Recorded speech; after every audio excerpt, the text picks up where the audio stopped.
Can you dig it? Can you dig it?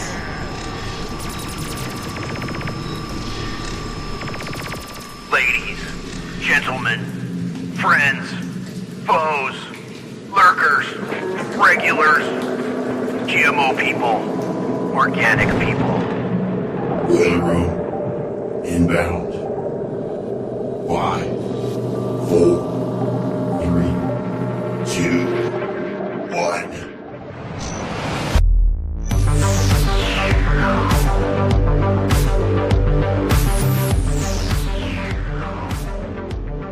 All right, friends. Hello, friends. How are you doing? Here we are. It's Boiler Room night once again.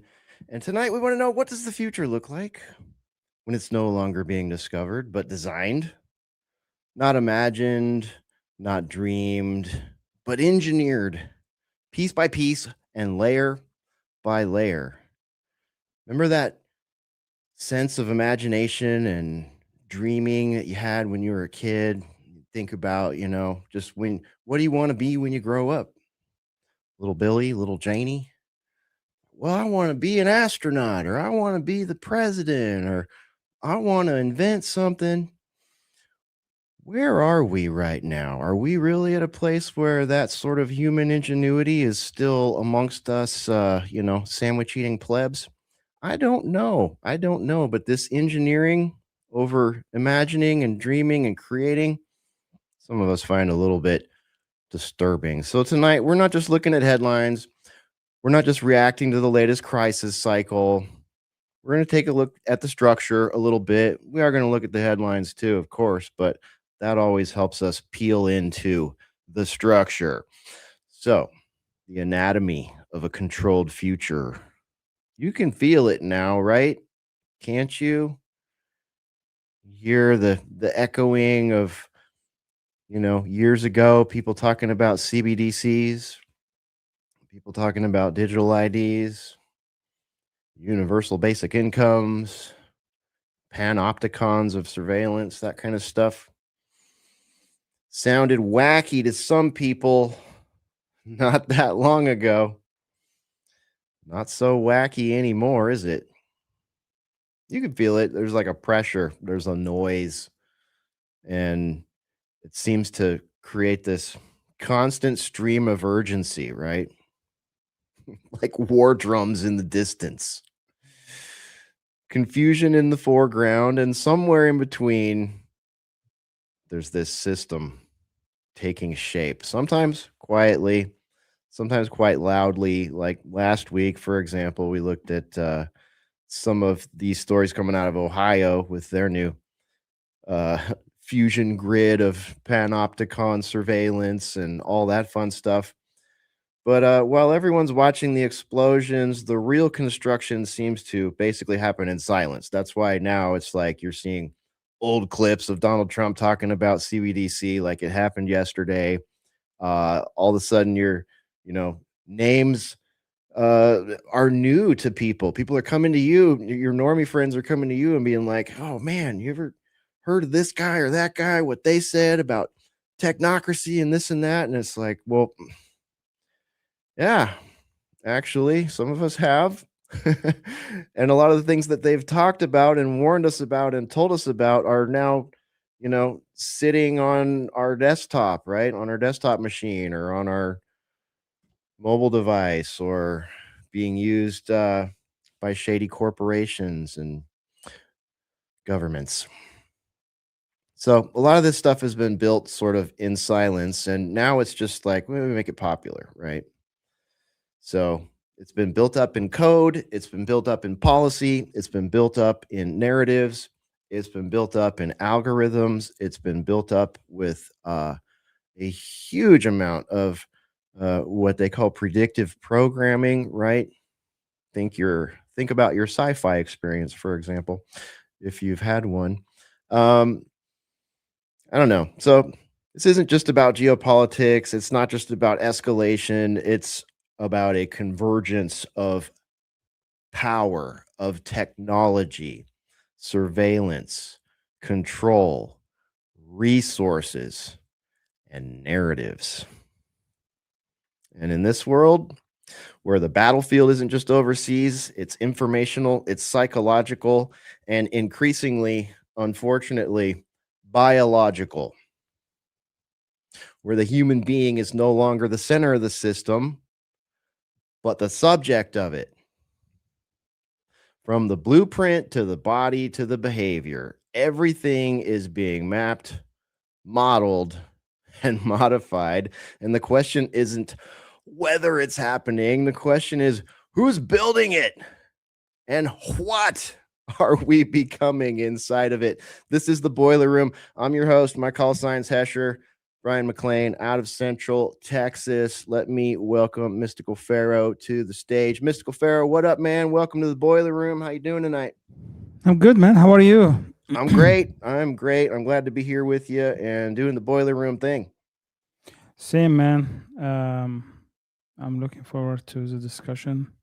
It's a crazy time we're living in, so I'm glad we can find some time where we can actually have some sane discussions. Yeah, man. I love this comment. Look, our first comment of the night was from Standalone Complex 5620. I'm really looking forward to today's discussion. Hopefully it won't destroy my will to live. Don't worry, we're not going to do that. We'll try not to. We'll try not to. If it feels that way at the end of the show, you'll be okay when you wake up in the morning. All right. Yes. Trust us. You'll be okay.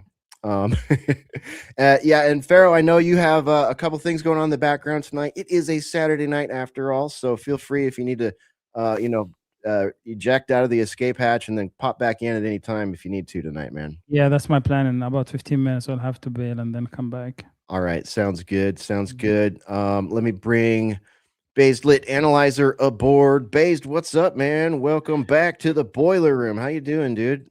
What's up, gang? Good to see you. Shouts out to all of my Orthodox friends out there. It's Holy Saturday. It's about to be Pascha, and bless you.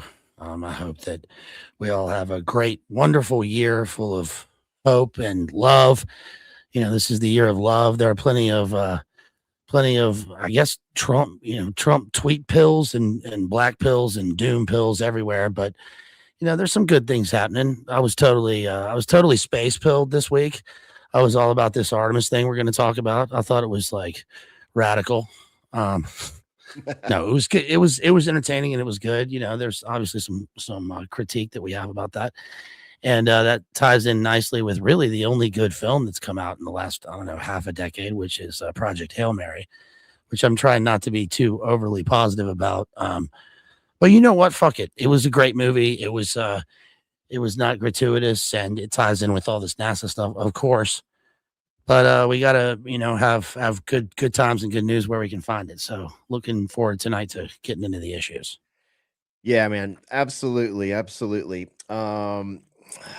Yes. And let me bring the Ruckus among us into the frame here as well. Ruckus, what WT is up? What do you mean WT? Oh, yeah, sorry. I was having issues joining the stream earlier, so I was typing my emotions and it came out on my screen. How about that? What?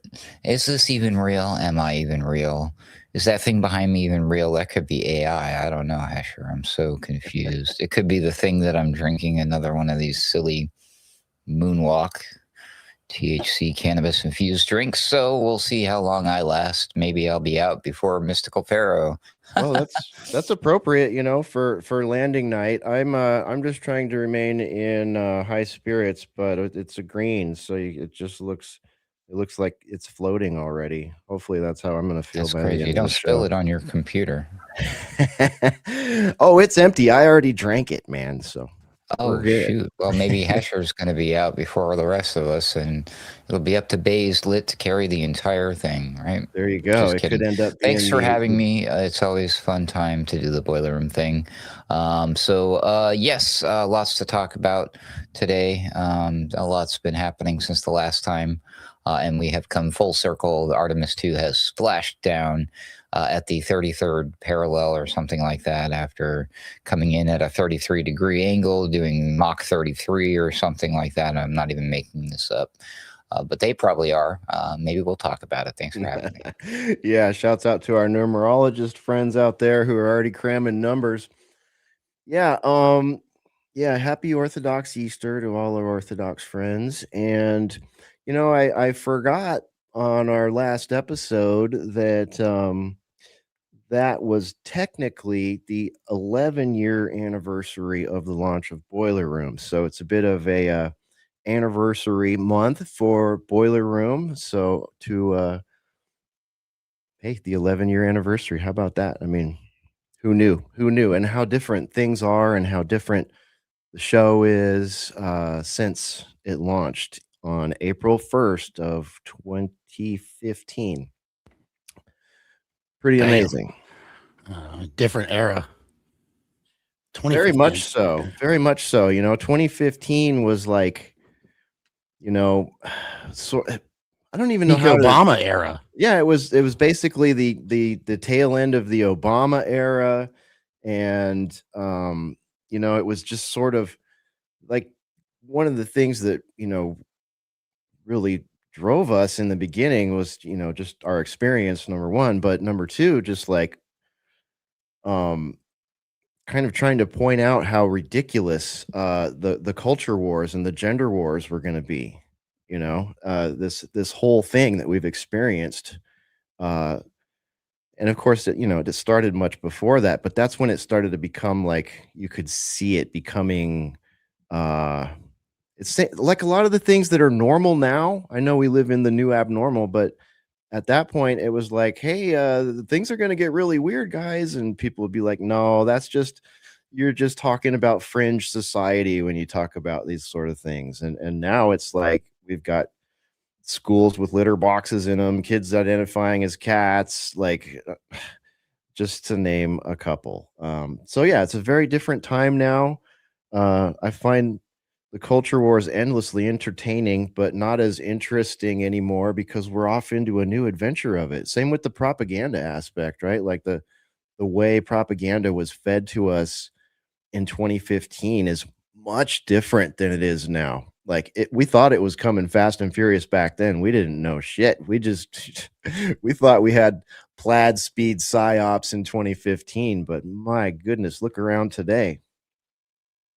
That really was the tail end of like the war on terror Bush era in a way. I remember when Obama came around and everyone, the sort of general sentiment was like this radical, Bill Ayers acorn, it was Glenn Beck like crying on Fox about it. And, there was some people talking and there was an alternative media, but it was like Rush Limbaugh was going hard. And, looking back, things were in a way, like in comparison, there was a lot of sort of deep state stability. I don't know what else to call it. And then all of a sudden, that was of course, that was pre Seville, that was pre Karonka,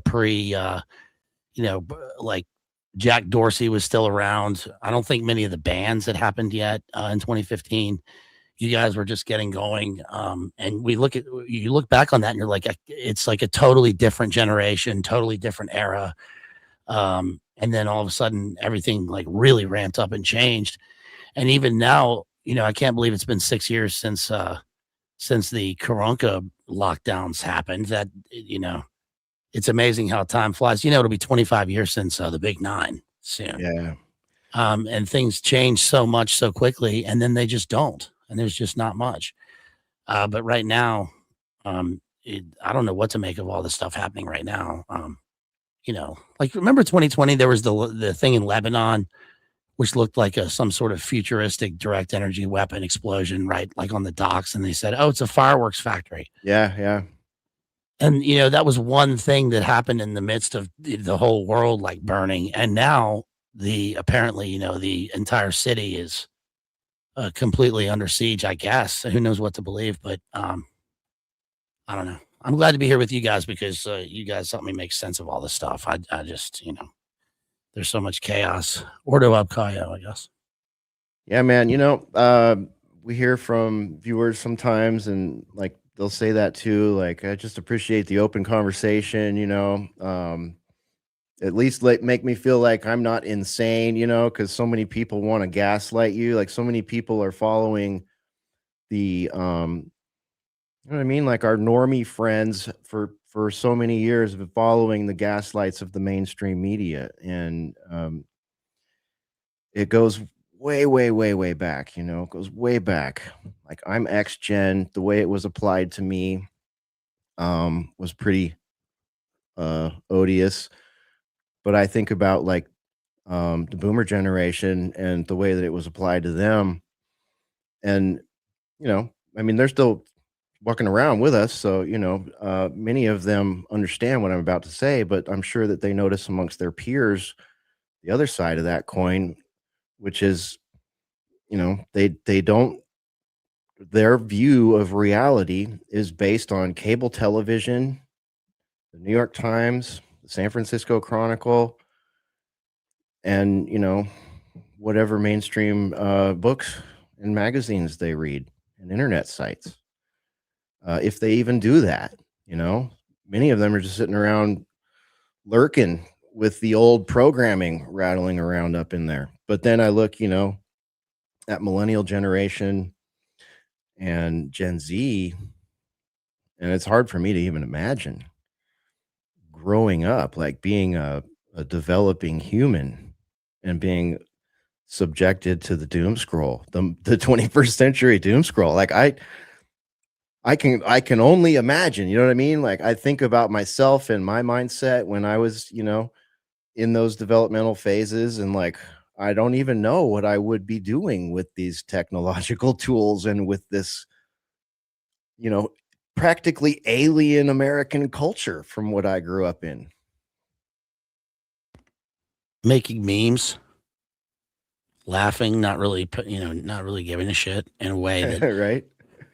it's Maybe it's like not when- all that different, right? Like, we were tagging walls, they're making memes. We were saying fuck the system, they're saying fuck the system in some way or another. I mean, I don't know, man. It's really a strange, like, set of generations that we have standing shoulder to shoulder right now, especially in America. I think, like, they're, I feel like, of course, there's always that thing where it's like, oh, mom, oh, dad, oh, grandma, you're from another generation, and it was just so different then. But it's like those feelings that we had in like 1982, speaking for myself, that I had for, like, people in their 30s, 40s, 50s, 60s and up, was like, an appropriate gap of time. Now it's like I'm looking at people, 8 years younger than me and 8 years older than me, and I feel like there's this massive generational gap there. I don't know. Maybe I'm just tripping. You're getting old. That's for fucking sure. Well, the Gen X, like, you're a Gen X slacker, right? And, all that shit. And then it, rock the vote, and all that stuff, that sort of Feed marketed the stuff. world, rock the vote. Yep. Yeah, I mean, I think like back then people were kind of like, I want my music and MTV and like, whatever the thing is in culture, which is also kind of, that was like sort of spoon fed to you, but it was what people had. And then other than that, it was kind of like, all this shit sucks, because I don't really know how to put it, but it kind of equates to me like how when people think of the 60s as it was happening, you assume, like, from the way people look and act, that like everyone was a hippie and everyone was, into all this shit. And then you talk to some people, like I got to talk to my parents, and they're like, not everybody was like that. People kind of looked like that, but like, yeah, people were against the war and shit, but like, it was just like, now a lot of people that went out of their way to act a certain way, or to like, a lot of the protests and stuff were kind of like, yeah, I'm gonna avoid that shit. These people are weird, or they're doing, they're kind of gay acting, or they're doing too much, or people had a sort of a healthy, I think, mistrust of really any sort of big movement. I think that was a thing that existed, just like it does, I think, now and when we were kids. But I guess the difference is that the info war and the amount of information is so overwhelming and so massive now that you can't escape like knowing what's happening everywhere all the time, and that's really, really affected people. So Yeah, that instant transfer of information filtered by algorithms now, by the way. It used to be an unfiltered flow of information that we had, and now there's this algorithmic layer in between, which I just don't think we can be skeptical enough about. It's like even the outrage is metered, right? It's metered by the algorithm. It's created in a lab somewhere and then delivered via bots on social media. It's crazy. Yeah. Right. It's like GMO outrage, genetically I modified think you're onto something. Yeah. outrage. That probably would have been the title of tonight's show if we weren't trying to do them ahead of the time before the show. I was watching, I think it was the UK column recently, not the one from yesterday, so it was probably Wednesday's show. But they were discussing some technology about how like the cars are going to be, they have like the front-facing driver cameras and they're going to spy on you, but they're going to read your heart rate and all this stuff in order to know how you're feeling and everything when you're driving your car. And all the argument is about whether or not they should be able to read to know your emotions and all these things about you by reading these things.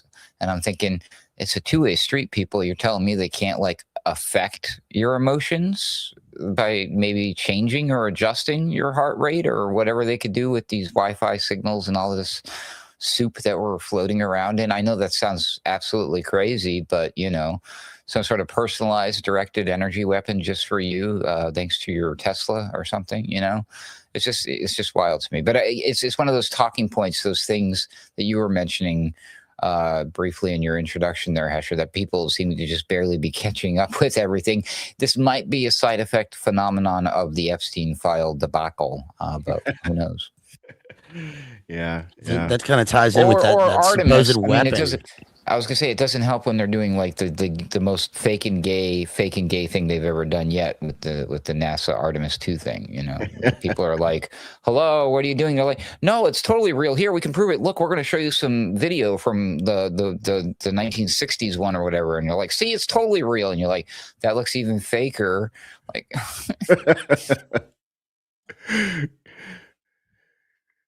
go ahead, Baze. You're about to jump in there.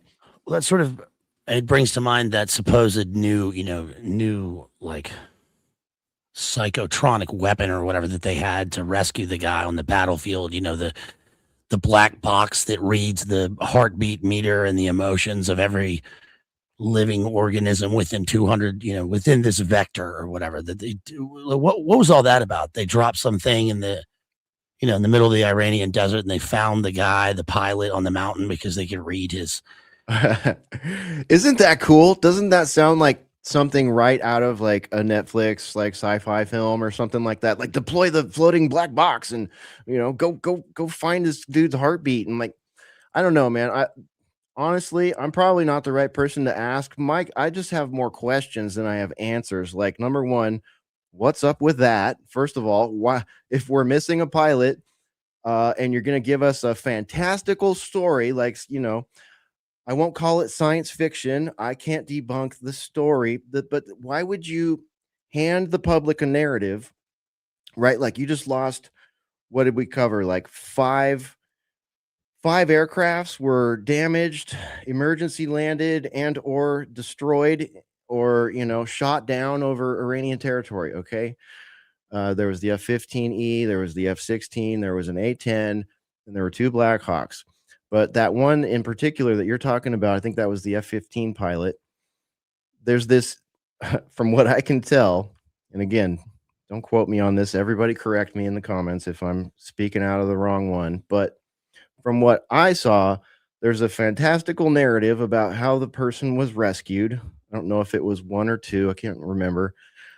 And then, like, that's it. Like, you really want to prove to the American public that some crazy rescue was done? Like, wouldn't you want to interview that pilot?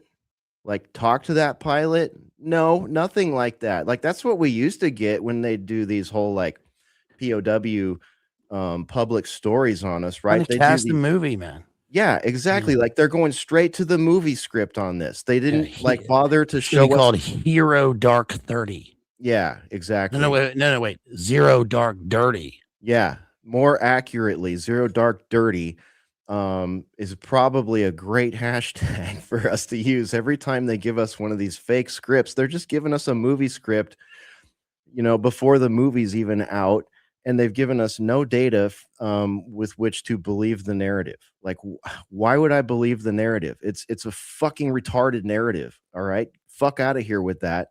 It doesn't make sense. And if it did make sense, and you were going to give it to the public, guess what?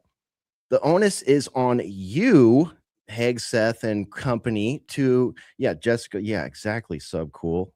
Another Zero Dark Dirty right there. Jessica Lynch. So like we've been screwed over by these narratives so many times. There are so many popular books, streaming movies, and films that are nothing but CIA narratives with no proof to them that the public has access to. So I'm sorry. I don't I just want to live in Legoland forever. Geronimo, the eagle has landed.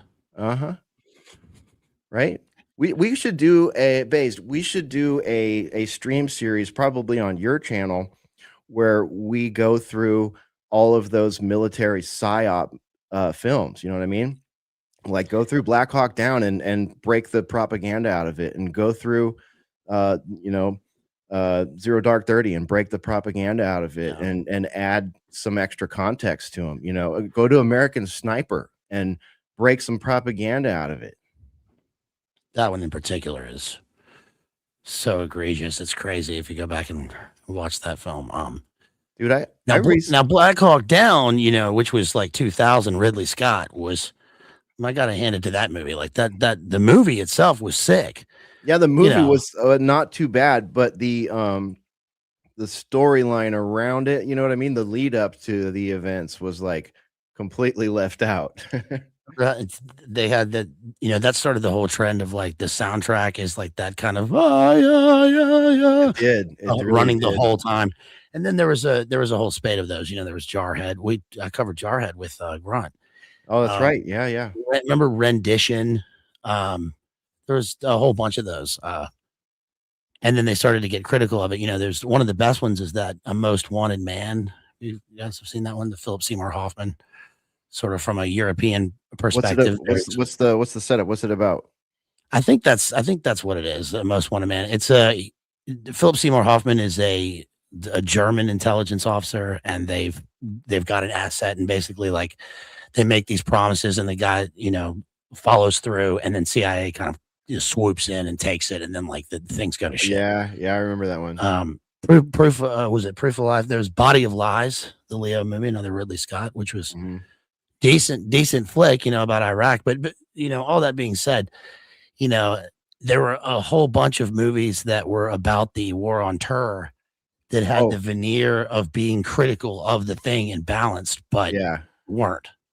And there's some fun like late bloomers that we could throw in there too. For example, the epic flop failure that Charlie Sheen did that was about 9/11 in like the 2020 era or something like that. It's not that old. It's maybe 3 or 4 years old now, maybe a little more. Which one was Charlie Sheen? Charlie Sheen was on Alex a lot talking about the Big Nine. Are you talking about the Oliver Stone? No. This was Nick Cage. No. This was like, I don't know. It looked low budge. I honestly have not watched it. I would watch it if we were going to do a stream about it. Let me see if I can pull it up. It wasn't Shadow Conspiracy. That's pre-Big Nine. That was filmed here. Yeah. No. This was like, let's see. Charlie Sheen, 9/11 movie. What do we got? Oh, okay. I guess it's just called 9/11. Here, I'll put it on the screen so everybody can see it. If they want to watch it there you go. Yeah, so that was 2017. Wow, that's even older than I thought. Yeah. Interesting. Yeah, 5 people find themselves, so it's like a dramatization, and it starts with people stuck in an elevator.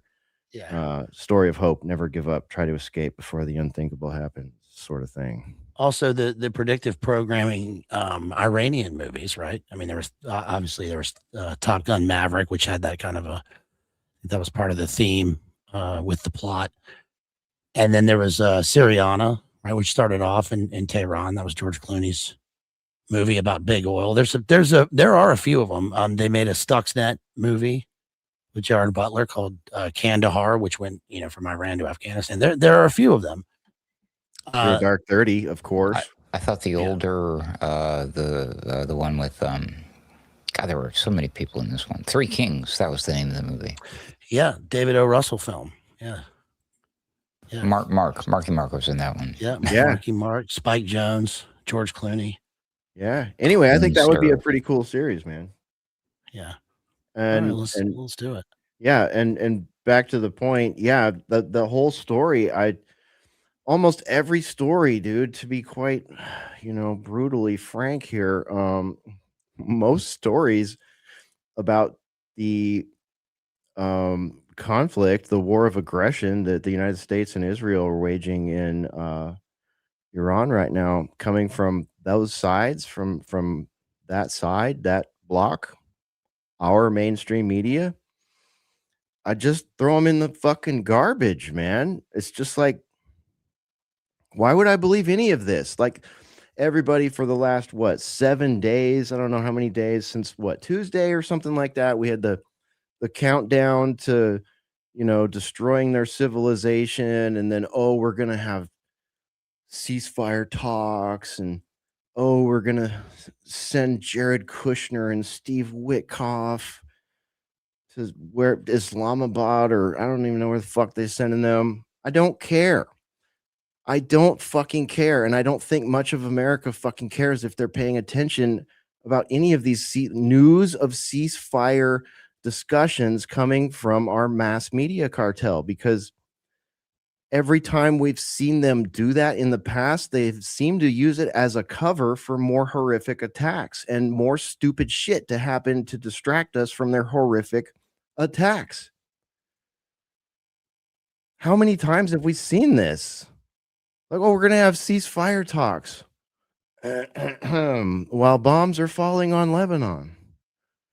Let's get everybody on X focused on the ceasefire talks and what it means and whose opinion about it is right, and what the fucking sources close to the matter have to say, and what the experts are saying. Just these throwaway terms. Not that people care much anymore about this sort of thing, but isn't using a ceasefire or some sort of truce talk or a setup of a meeting as a subterfuge or a ruse, isn't that a war crime? That's a great question. That's a really good question. No, it's not. Nobody cares. It's not. We're committing multiple war crimes. Trump has even been asked by the lamestream media, who finally pulled its head out of its ass, and he literally says he's not worried about whether or not he's committing war crimes. You can't. I mean, I flashed that meme on the screen a minute ago earlier, in case everybody saw it. But yeah, they're literally openly committing war crimes, and they literally don't give an F. So, who cares about the war crimes, right? I mean, were they not commit? And when I say they, I'm talking about global governments all over the place, especially you South American, Central American, other countries, African countries who took IMF money during 2020, and then changed the way that you governed your people. Holy shit. All these, that shit, arguably, many would say, allegedly, is a fucking war crime. Mandating things, medical things across the world, telling people they're not essential and they have to stay home and figure out a new life. Many people allegedly, supposedly, have a great argument that that's a fucking war crime. Yeah, I think technically it is, legitimately listed as a war crime. Again, it doesn't matter anymore, but And the perfect. targeting of civilian infrastructure and the whole thing started with us. I'm pretty sure it was us. I don't think it was Israel. Correct me if I'm wrong. It was literally us. We bombed the freaking that school, the girls' school. I mean, like, and then we double tapped it. We waited for parents to come check on their kids, and we bombed the parents too, and finished everybody off. And I'm like, yeah, that's literally a war crime, and that's how we started this whole thing. And we go back to the Venezuela shit. I mean, so these people they're literally insane. And so the official, the fucking ping pong ball that goes back and forth, Hesher, with the war and where we're at. So it was J.D. Vance, of all people, hanging out with the usual suspects in Islamabad, Pakistan. After 21 hours of high-stake talks with Iran, the two sides have, flip a coin, not reached a deal. So expect the bombing and all this bullshit to continue, as well as the fantastic, cool Lego movies. So there you go. Well, I'm so glad that, this guy's having a good time. JD, there he is. Hey, JD Techno Viking. If I gotta pay $900 for a RAM chip, I'm gonna enjoy some AI slop when we're bringing JD Vance into the picture here. So there's your daily Vance, everybody. We got to put Hesher in. We got to do this to Hesher now. Yeah. All right. Well, maybe Dr. Clown will set that up for me. I got to give a shout out to Dr. Clown. Oh my gosh. The AI stuff that he's doing over there has just been so hilarious. Have you seen any of that stuff, Based? No, I've seen the original Techno Viking that was based on. Let me bring one up. Just I want to give Dr. Clown a proper shout out here. You think? Let's see. I just sent this to my buddy Chord, so it should. He's got some new. How did I miss this? This is great. Man, did you see the Chuck Norris stuff yet?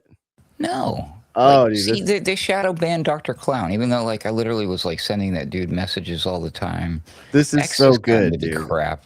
This is so good. He's having such a blast with Sora or whatever he's using. So that's at Dr. Clown PhD on X. That is not our Dr. Clown. That's not our Dr. Clown. Oh my God! Sir. Well, now that makes sense. Okay. That's why then. So he's shadow banned me too, and someone has taken over what I thought was his handle. This is a different account that's been totally not related. Our Dr. Clown. Well, I'm gonna mute it and let it. Media Bear. Just go to Media Bear on YouTube. Anyways, I apologize there, Media Bear and Dr. Clown, the real Dr. Clown. But anyways, I'm having a blast watching Chuck Norris being inserted into all of my favorite old classics here, except this one. There you go. That's the scene I always wanted in that movie.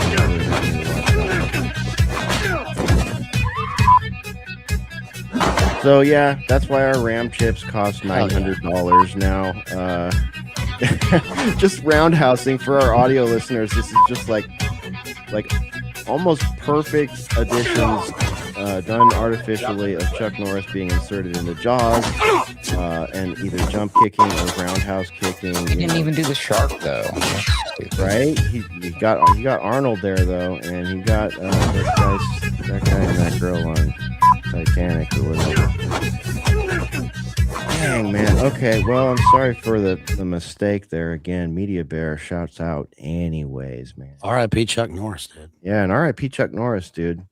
There have been there have always been really good Chuck Norris memes out there. I remember, I sent that to my buddy Chord because we used to make and send each other custom Chuck Norris memes. I'm talking back 2010, 2011, 2012, somewhere in there, that we would make, we would spend a half hour on Photoshop.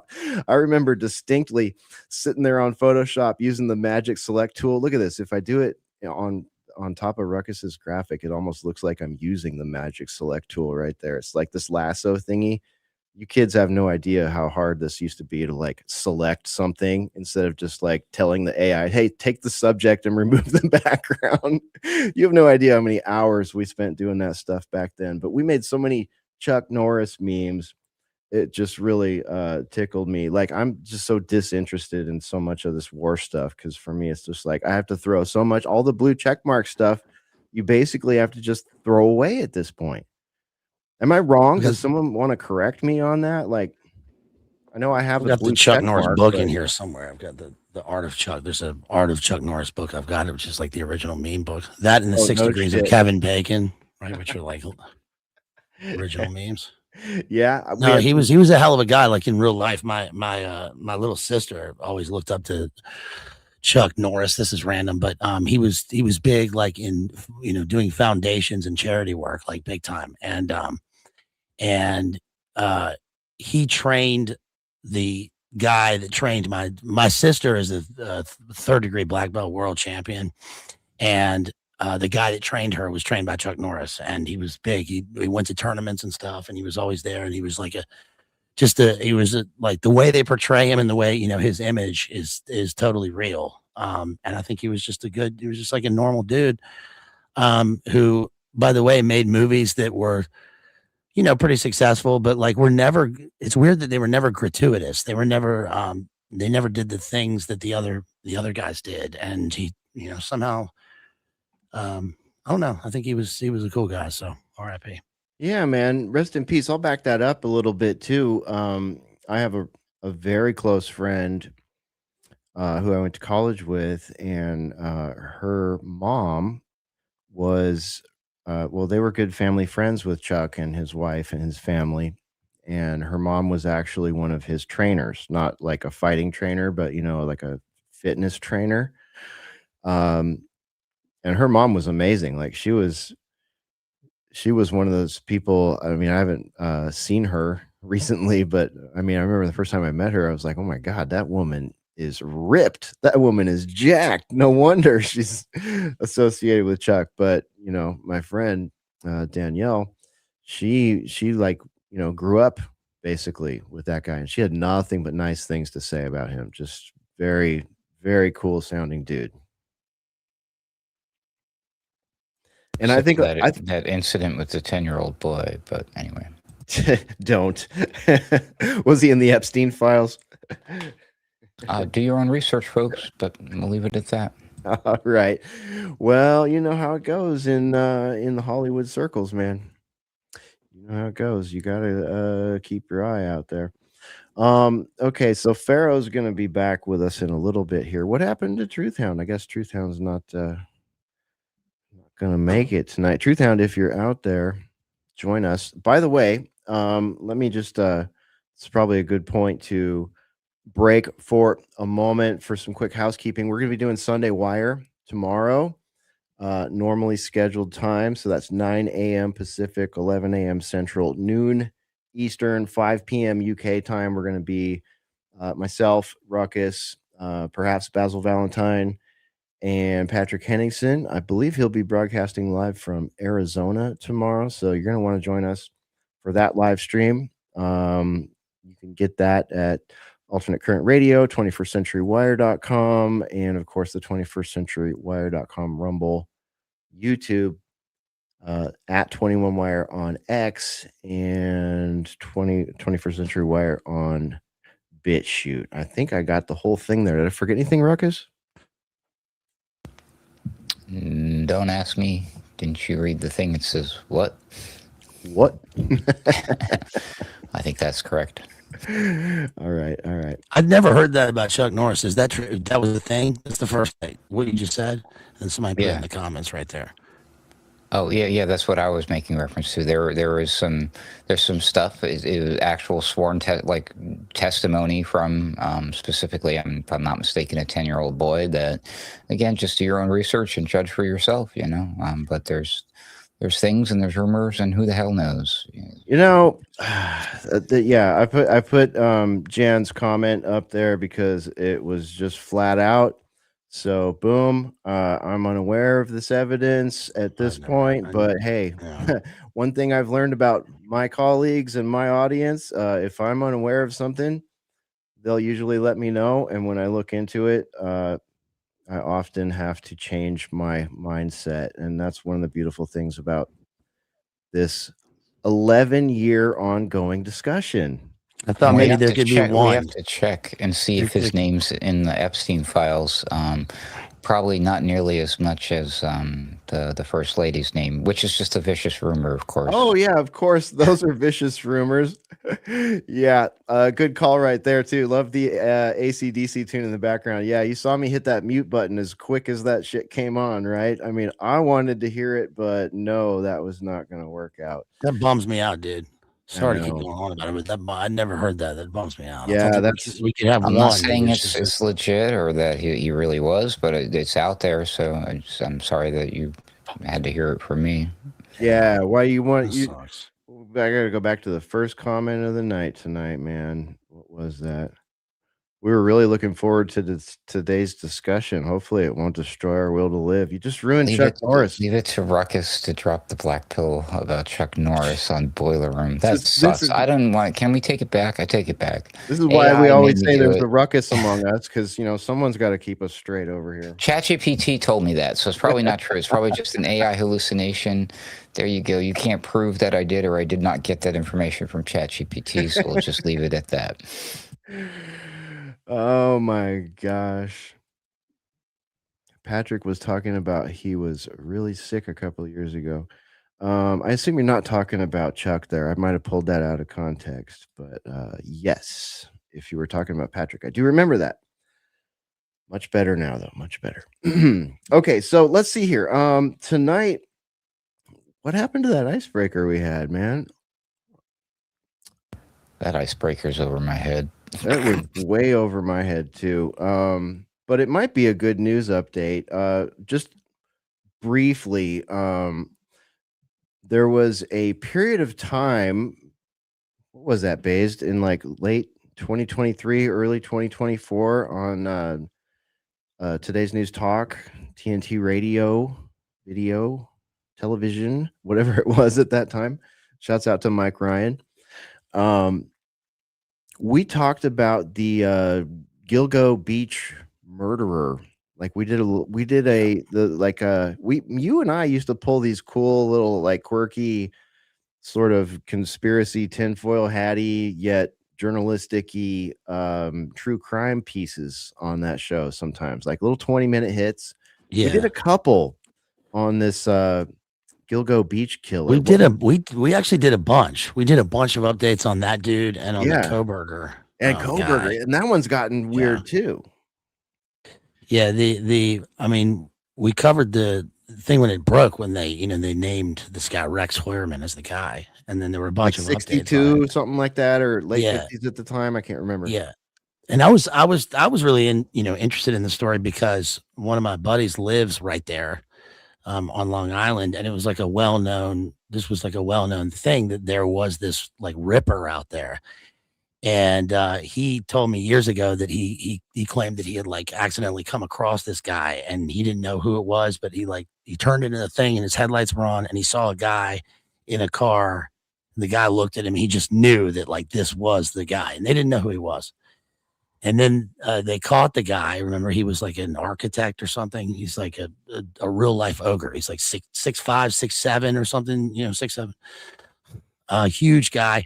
And then as the story kept building, back in 2022, 23, whatever it was, he kept being named in other crimes and like in other sightings that they'd had over the years, including right outside of Richmond, where like apparently a woman was running around a lake in West End Richmond, and she was like stalked by this like guy she described as a real life ogre, and she had drawn him up. She'd gone to the police, and they had a sketch of him. And then when she saw this thing break, she was like, that's the guy. That's the guy that I saw. And then it broke in Vegas and all this stuff. And, so I kind of lost track of it since then. Nothing really happened. But then the family was involved. And then there were like allegations of, that it was like real, Satanism, cannibalism, rituals, all the stuff that you would think, the sort of McGowan stuff. So I saw that you mentioned that the latest thing is that he's, they're offering some sort of deal. He's going to cooperate with the Mind Hunters, Ed Kemper / Ted Bundy style. So we'll see if what that means. Yeah, very interesting. We used to do we had a Ruckus will back me up on this. We had a crazy pace at today's news talk. We would do like there were some shifts where I would do 9 interviews in one day. They would I don't come. think it's fair to call them interviews, but Yeah, they were hits. you're right. They were like, yeah, like 9 people in a row and guests coming and going, and you talk about maybe like half a story, yeah, with each one. Yeah, it was a crazy pace. Like it was a lot to get used to hosting. But what Bazed and I did on some of these like true crimey ones was pretty cool. Like we found ways to make the slot, pretty cool. So we had a lot of questions about that case, and it looked to me like it had the potential of being one of those kind of cases like Son of Sam or Ted Bundy or what was the dude's name that was going up and down this highway just a few miles from our house? Otis and Bays, help me out here. Otis and Henry Lee Lucas, she's a good boy. We're gonna commute his sentence. thank you, Oh, sir. Henry Lee Lucas and Otis too. That's boys. right. That's was right. here in Henry Lee Texas? Lucas. Henry Lee Lucas was like the cops came from all over the nation to pin murders on Henry Lee Lucas because he was just up and down, and it was a mess. And we've seen this kind of thing before with the serial killer phenomenon where it's like one gets exposed, and especially if it's a traveling, serial killer, like cops all over the nation start like gathering their if they're doing their jobs, start gathering their cold cases and seeing, if they can apply anything to it. And some of these serial killers, I personally suspect, after absorbing a lot of this content, have some murders attached to them that were not necessarily theirs, or if they were involved in it, the story of like the actual circumstances of the person losing their life are attributed. Henry Lee Lucas, remember he was on death row in Texas. I mean, and W was like happy to throw the switch, and Oh he yeah, was one it of the was only guys they huge. let off because they claimed he was haystacked, with all these other ones. But he played into that because he took him around to all these other places where they discovered bodies. So the question became like, how does he know all this stuff? Like, is he manipulating the investigators? Are they like sort of leading him onto the things? But then he had all these like receipts. He had like a ton of receipts for all these places. And then remember, he claimed that he was trained in the hand of death cult in the Everglades. That's where he said he was trained to do all this stuff. And he said that remember who he said his handler was? Yeah, I do. He said his handler was George H.W. Bush. Yep. And then the dude that they made Mindhunter season 2 about, that guy Wayne, is it Wayne Williams, I think? The Atlanta guy. Yeah. No, he's one of the black guy serial killers. He also claimed that he was trained at a some sort of CIA camp, like in the Everglades. So I don't know. It's pretty interesting, but this guy I think this guy's like an Ed Kemper type, Yes.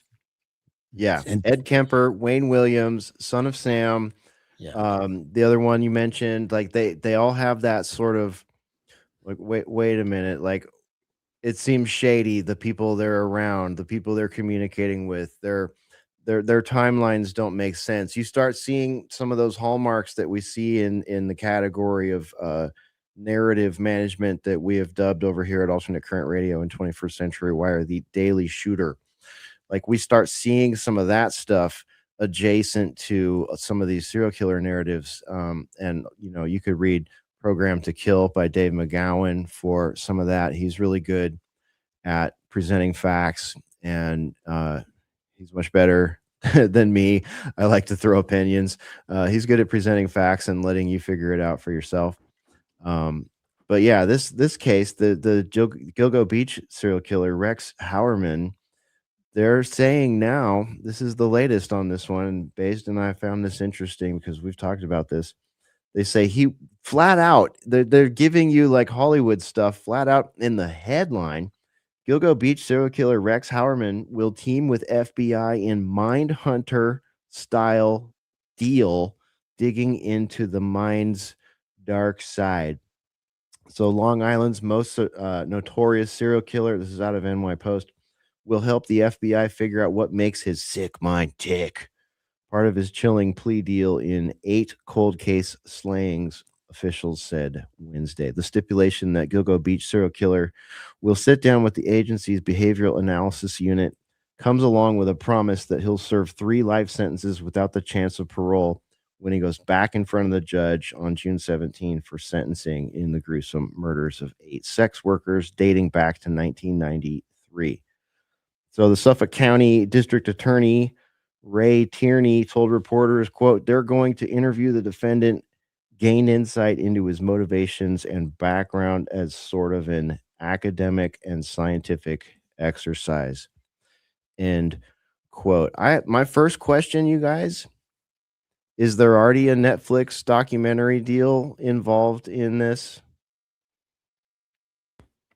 Just curious. I mean, that would be the first thing. Is there a financial incentive to do a Hollywood financial incentive to do this? If so, my second question would be, is there an intelligence agency or a law enforcement agency or an NGO attached to one of those, or a government agency or a government NGO,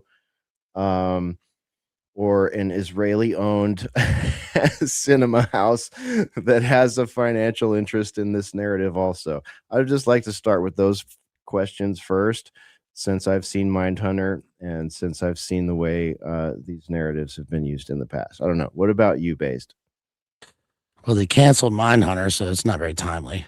Nope. I don't know. I'm not sure this adds up to anything. It's probably just, it sounds salacious, sort of satiates the public's, appetite for a true crime, and it's something for this dude to do, I guess.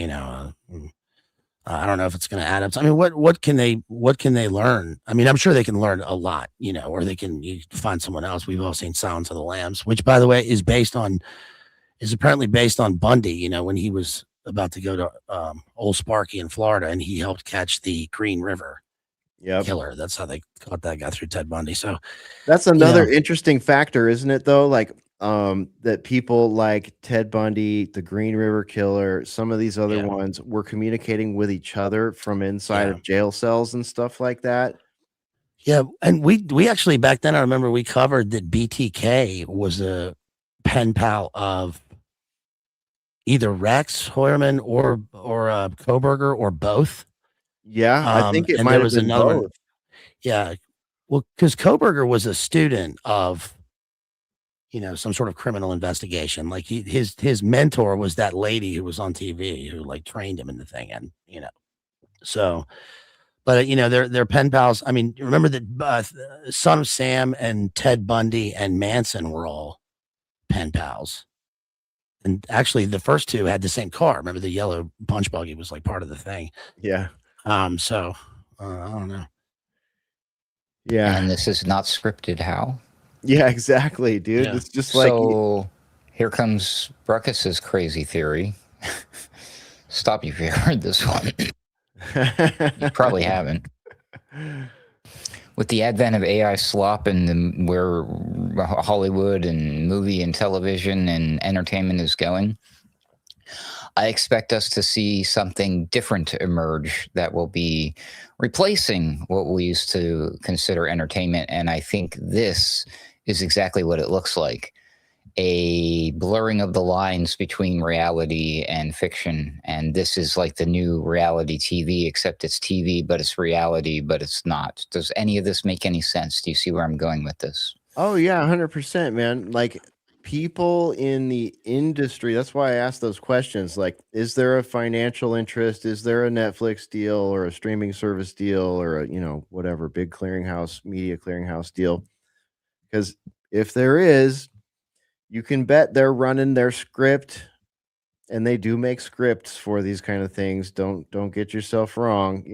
They got hours and hours and hours and hours of footage of so many of these people talking, and we get delivered these like final narratives on all the serial killers now, right? Like, that's the thing. And it's cool that, like, with all those hours and hours of video and them talking, that you really technically only need a few seconds of that to create full deepfake AI videos of the entire thing. Oh, anyways, I'm sure that they're not doing that. Exactly. So it's Yeah. like with all that at their hands now, they can do the same thing with their remember how it used to be they would have to do a reenactment if they wanted to like bring drama into something that was strictly documentary as far as the way it's filmed and what the viewer is receiving. The reenactments became popular on America's Most Wanted, Yep.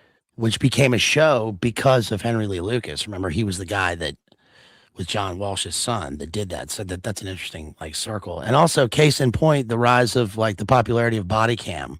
Yep. I mean, that's like the thing that is, blowing up right now is just the endless like body cam footage.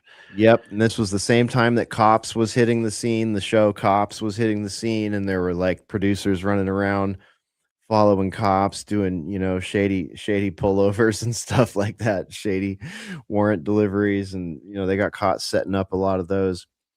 But yeah, man, no, I forgot where I was going with it, dude.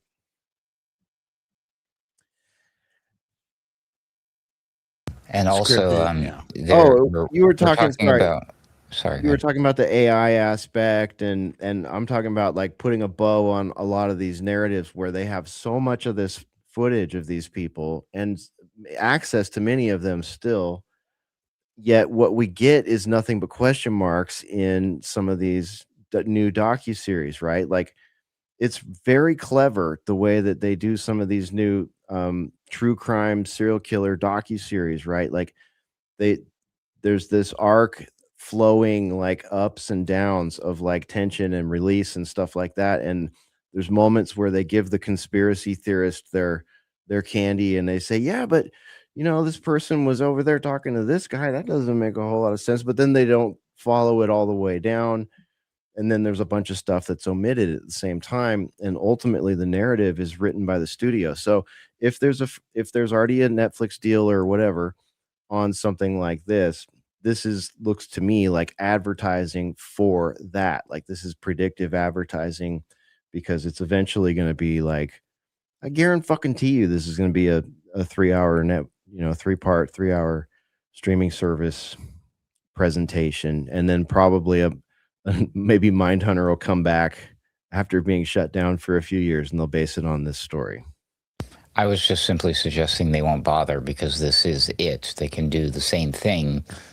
It's a new delivery system. It's like, oh, we're watching the trial. And it's like, this is the movie. It's not going on Netflix. This is the new Netflix. That's what I'm suggesting here. Just a theory, because you're probably right. I mean, because that's the old standby. They always do. But eventually, at some point, we're going to see something different happen because the old thing isn't going to work anymore because everybody's not, because they're like, oh, they saw this coming a mile away. Like they're like, oh, yeah, shit, we were going to do that, but Hesher called us out on it. You know what I mean? Why not do both though? If you've got it's like they squeeze every bit of blood out of the stone as you can, So in this case, the New York Post makes money on clicks. Whoever was paid to feed this story to them made money. Whoever's, PRing the project is making money. This guy probably, a rank serial killer probably has an agent at this point. Right, and probably a paycheck, which is insane. And we're being fed AI slop on top of it in real time, and there will be AI reenactments in the thing that the final product that they put out. You know what I mean? Like everybody's going to figure out how to monetize it. Just like maybe he can help them build a psychopath AI LLM that can help the mind hunters get into the minds of the killers. Oh shoot! So it's Mindhunter to Minority Report, basically, is what you're saying. Now, my last question about all of this is like, so what are we gonna learn, the Mindhunters and the audience, alongside the Mindhunters allegedly, about the minds of serial killers? Is that really what the point of this exercise is, or is it far more they want to learn more about you, the person who seems to be keenly interested in psycho killers? Why the hell are you so interested in psycho killers? And what could we do with that information? Yeah. Which way could we nudge somebody in one way or the other with that kind of information? Anyone? Right. Anyways. And as Huffman Aviation is pointing out here, you mean they can use them in the Army? There's a lot of that too. There's a lot of weaponizing of psychopathy that we've got, much historical record of, if I'm not mistaken. And yes, they're the leading man now, as somebody pointed out, Dexter. Yeah. Portraying psychopaths in any way, shape, or form as like, oh, he's cool. Yeah, I think we lost the plot somewhere. It'll be a game. Right. It'll be Gamify an immersive game. Right. Oh, text 9991 if you think if this is where he buried the body. No. Actually, that's a movie already too. Brain Scan. Remember? Yeah. Good call, man. I forgot about that one. And I don't know what Mindhunters is, but that was a movie. I saw a movie called Mindhunters, but I'm sure it's not related. Yeah, it's like a Netflix streaming series where like the cool FBI people go to a serial killer in prison and try to get him to help them with a case, sort of thing. You know, it's a story as old as American Dirt. Well, that was sort of kind of like the plot of the Mindhunters movie. Maybe it's a spin-off. Wouldn't You be know which movie I'm surprised. talking about, by the way? Based, the one with Val Kilmer in it, and oh shit, the cool ass guy from back in the day, Christian Slater.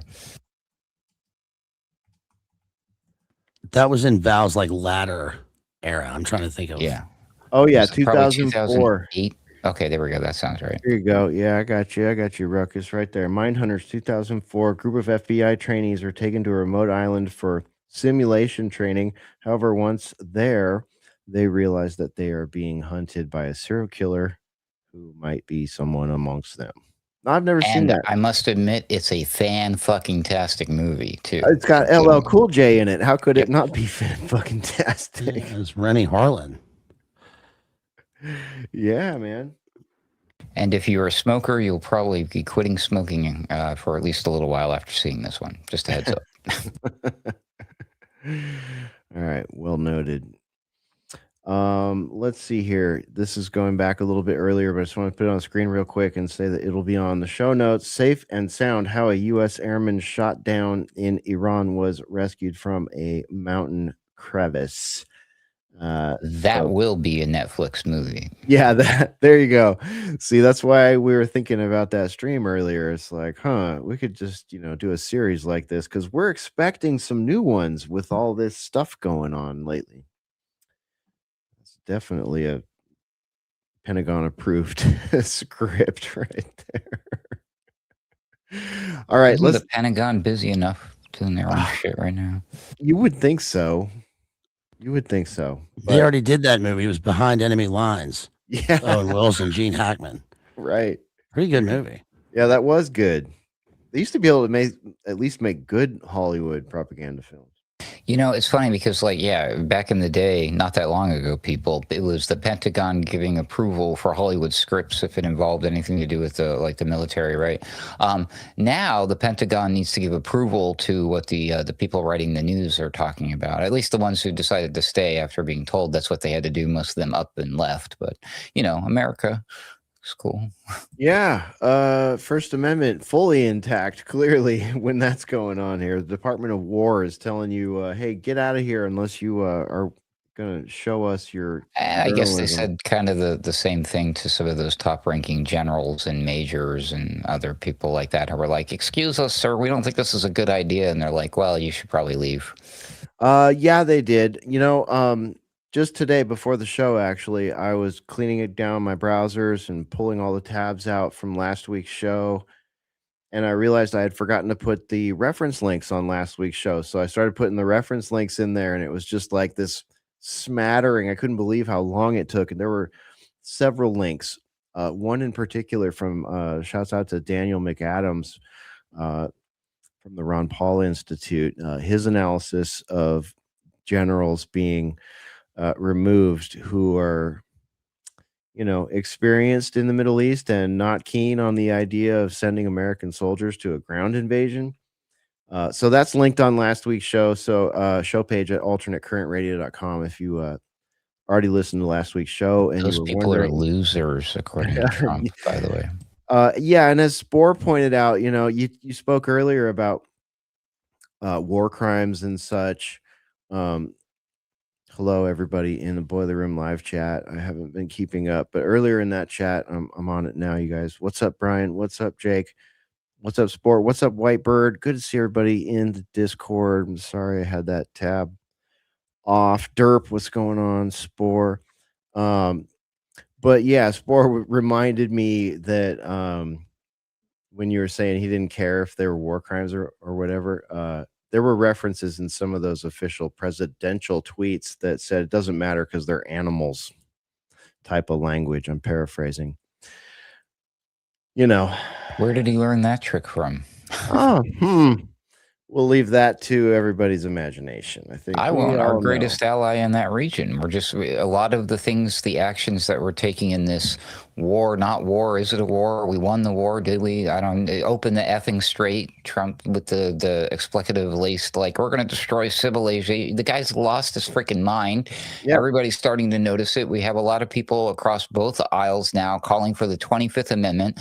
I hopped on board. I'm doing hashtag 25th Amendment. Yeah, let's do it. I mean, they're like, Trump's like, oh, if we don't win the midterms, they're gonna come up with some reason to impeach. Like, dude, stop giving them the reason to impeach you, and you might make it through the other side. But what the hell do I know? I should probably leave, right? I should probably go because I'm saying the obvious. It's crazy. Yeah, I mean, Baze, what do you think about that? Like, CNN of all places is saying that Donald Trump has 100% support with the actions in Iran and everything. What is wrong here with people that are not seeing this picture? Like, if CNN is sitting there saying, yeah, this is perfect, this is great, is a full support, whereas when we go downtown, we go to the No Kings protest or something else, or even a very conservative location. Patrick demonstrated this really well recently on some of his like man on the street coverage. It's like 7 out of 10 people are like, no, I'm not down with this. I'm not supporting this. This is not what was advertised. This guy said no war with Iran just a few years ago. And now he's saying, we're going to bomb them to smithereens and destroy their bridges and hospitals and water desalination plants, because. Yeah, I don't know. I think it's just is it accelerationism? Is that what it is? Is it just But like, this can't be how do they just to add on to my question, how do they expect to like win midterms and do this, stupid midterm thing when they've basically, and Trump, there's also the part where Trump took conservative icons like Tucker, Candace, Alex Jones, and a couple other people, Megan, all the CIA podcasters basically that people don't, admit are CIA podcasters. If they're not CIA podcasters, I don't understand what's going on here. But hey, they're low IQ people. Yeah. Oh yeah. He called them all kind of. He went dirty on everybody. You know what I mean? But what I'm getting at with my question here, based is, what is this whole talk about? Oh, we want to make sure we win this next year. You've trashed 80% of the things that were on your platform. You've trashed all of the biggest people that have way bigger audiences than this wacky Truth Social and X official Donald Trump and White House account. Totally like been riding all four horses of the MAGA apocalypse into the group of red-hatted people, and just splintering them between pestilence and death and all these different things, right? Like, you've fractured on purpose the whole base. Like, what some is this people are calling it, talk? the worst, like the worst crash out of all time. Some are calling it, the absolute dementia. He's worse than, Sleepy Joe ever was, or he's, or he's compromised or whatever the thing is. But I think it's hard to comprehend because there's so much chaos. There's just so much, like there's so many lies and there's just so much going on that I sort of get the feeling every day like people are just kind of like not even bothering to discuss it. So what's the deal? Is it just complete accelerationism? Is it like the midterms? You're right. I mean, how can anybody even discuss midterms at all, like as if that was viable right now with this thing? But I guess that's a sort of touchstone of uniformity and like the establishment, stability. Like it's completely unstable right now. So I don't know I don't know what this all means. Ruckus, what does it mean? We're worried about Trump's ballroom. That's what's on his order of agenda. I mean, like literally, like in the middle of this whole Iran war thing and like being accused of war crimes. I think it was like some point last week. He's down there hanging out at Graceland, signing some guitar that used to belong to Elvis. I mean, he's literally doing these stupid, goofy, Camacho, like from the stupid movie Idiocracy stuff. It's crazy to me. It's really wild. Weird. People confront him, and he's literally like, whatever, I do what I want. He's like Eric Cartman in South Park. Whatever, I do what I want. And he goes out there and he screams in all caps and stuff on Truth. I mean, his demeanor has changed slightly a little bit with his Truth Social postings. He's always been kind of weird and saying stuff, but I mean, something has changed. And I mentioned this when I was on Weaponized News recently with Sam Chaney. I think it was on there Thursday night this week. You can find that at our website, alternatecurrentradio.com, of course, under Roundabout Ruckus. Nice plug. Thanks, Ruckus. I think the moon juice is kicking in, Hesher. I know. I feel sort of 1/6 gravity going on here. I know. It kind of sucks because I lose my train of thought because I was 5 steps ahead of myself what happened when I to me began. a minute ago. But yeah, what was I talking about? Ballroom. The ballroom. The ballroom. Yeah, no, Elvis in the ballroom, and he doesn't care. And yeah, Trump is just nuts. But I mentioned the fact that there was this weird conspiracy theory that kind of disappeared. It was last weekend. Everybody was like, "Where's Trump? Where's Trump? Is Trump even still alive?" And we were talking about it. Yeah, and that kind of went away because there was a big, I guess he was at Walter Reed Hospital. And then after that, after all of those rumors, all of a sudden he was everywhere. You'd be like, oh, he's just driving around in his car, taking a tour, just waving at people. Like, what the hell? So I was like, wait a minute, this is kind of fishy. Are they rolling out a fake? Did he die? So I was like, and people were saying, the reason I brought that up is people said, well, yes, we have evidence. They didn't present any evidence, but large accounts on X for spreading this for maybe a few hours. I mean, that's pretty viral on X if it lasts a few hours, trust me. 24-hour news cycle, forget it. It's like 24 minutes over there.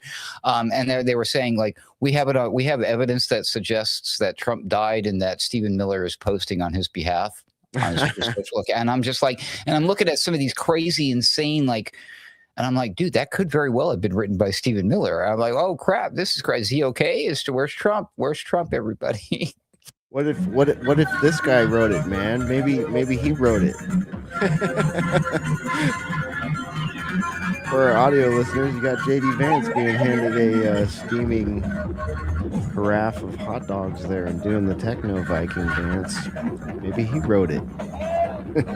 Why do they have to add that? Because that's not in the original video. They hand the guy a water bottle. He drinks from the water bottle in the real video. But anyway. It's JD, man. JD would prefer a steaming, lukewarm carafe of hot dogs. Hot dog water. All right. Let's just put it on the stream because I know a lot of I'm sorry. I don't know if I can read this whole thing, dude. You got to read this, Ruckus. Jeez. Donald Trump Bays has to read it because he could do the voice. Oh yeah. No. This is TLDR. No, TLDR. I'll read the highlighted. Just read the highlighted parts. Yeah, there you go.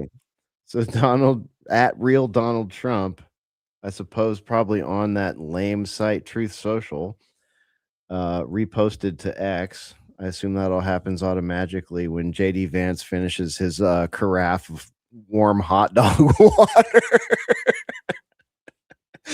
Anyway, Donald Trump said, I know why Tucker Carlson, Megyn Kelly, Candace Owens, and Alex Jones have all been fighting me for years, especially by the fact that it's wonderful for Iran, the number one state sponsor of terror, to have a nuclear weapon because they have one thing in common. Low IQs. They're stupid people. These are stupid people. They know it. Their families know it. And everyone else knows it too. Nobody cares about them. Nobody. Hold on. No, I can't see it because I blew it up. Sorry. No, let me add a little. Nobody cares about them. Somebody said, who are these people that came in here? They said, Candace Owens. Who's Candace Owens?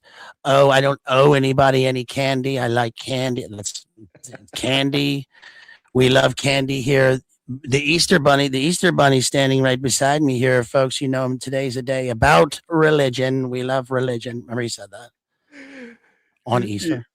Yeah. Nobody cares about them. They're nut jobs and troublemakers in caps lock. That's their new label, troublemakers, nut jobs. Can you imagine? I mean, when's the last time I was called a troublemaker? My goodness. It does have this air of like, how old are we? Right? Yeah. Is this grade school? Who Is are this you high talking school? to, dude? What is going on here? Is this Mean Girls? Says they will say anything necessary for some quote unquote free and cheap publicity. Are you kidding me? Are you know how mega rich these people are that you're talking about? Like it's just one rich dude. It's so stupid, man. Oh, and there's the Yeah, he's really lost. there's a hilarious part somewhere in there. Where is it? Oh, it's TLDR. I can't find it, but He there's quoted the CNN thing, by the way. He yeah, was he all like, quotes the he's all like talking CNN. about how it was like, I don't need these third-rate podcasters. I would, if I needed them, I wouldn't have won the presidential election. And then he's all MAGA agrees with me and just gave CNN a 100% approval rating of Trump, not hand-flailing fools. What the fuck does that mean? Like Tucker Carlson, who couldn't even finish college. Wow. Yeah. He said these so-called pundits are caps lock losers and they will always be. Now fake news CNN, the failing New York Times, and all the other radical left quote unquote news, they're not MAGA.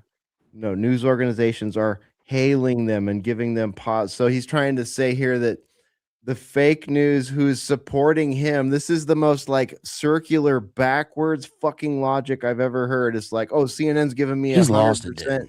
dude. This Yeah, he's makes out no of it. sense. So Yeah, he's stoked he's out CNN of gave it. him 100% approval rating, but then calling them fake news because they love what Tucker, Candace, Megan, and Alex are saying, as though, oh my God, dude, this is going to make my mind explode. This is fucking retarded. To be fair, People the are tired of CNN hearing from this poll- fucking guy. Right? Yeah, allegedly, the CNN poll was taken of his supporters, and they were asking whether or not Trump's. So they're already supporters of Trump, allegedly, for this poll. Take all of this with a grain of salt. Yeah, polls so they're are- already MAGA, and they asked them if they support Trump's actions with the war, and 100% of them said, "Fuck yeah, we're doing. Yeah, we love war." So again, but it was just CNN. It was their poll that did it. So he keeps toyed. But I see your point. Why bring up CNN if they're fake news? Like if the poll said, "Well, sorry, sir, only 22%," he'd be like, "Wow, that's fake news." You know what I mean? But since it says what he wants to hear, he's like, "These guys are great." Yeah, he's trying his shit talker like routine, now, and it's not working. He's not funny. People don't want to hear from him. It's just like, shut the fuck up. Tired of hearing this dude on, with an opinion on every single thing. Everything is just a lie, or it's just the opposite of what's happening. Like 100% support for this thing is just like, just throw that away. That's just totally ridiculous. It's And real quick, by the way, just in case people didn't realize or they forgot already because of the side effect of all this garbage, this clown world, we're not just talking about a normal news story. We're talking about fucking World War III, nuclear bombs, the end of civilization, shutting down the strait, oil prices through the roof, everybody starving to death. I mean, it's like a great reset. Trump tweeted about that too, but they're arguing back and forth like a bunch of schoolgirls over like this doomsday level stuff right here, and it's like these bunch of losers, and they're like, oh, how dare you call me a loser? I'm like, hello, still World War III? Anyone? Hello, can we? Yeah, hello. It's amazing, man. Like, I had an experience in town. Ruckus and I live in the same town, so he knows what I mean when I say in town. Spore and I had an experience in town recently where it was the day that the ticker was going, right? The countdown clock was going, and they were saying they were going to send, Iran to the Stone Age and all that. You've got this many hours. And of course, on Israeli media, they're on some of their news channels, they actually have a countdown. They're like celebrating it and hoping for it, which is really weird and creepy. But I had an acquaintance from a local business ask me, "Are you excited for tonight?" And I said, "Why? What happens tonight? Is there a blood moon?" He says, "No, they're going to bomb the smithereens out of Iran." And I was like, "No, I'm not excited. That's retarded." You know what I mean? And I lost my shit. And as politely as possible, told her that, no, that's not cool. I'm not good with my tax dollars going towards that. And do you have any idea how many Christians live in that country? Do you have any idea how many women and children and non-combatants live in some of these zones? Have you been paying attention to what's gone on in Gaza? Have you seen the drone footage of the land there? Do you know what's happening in Lebanon? And it was like, no, no, no, and no.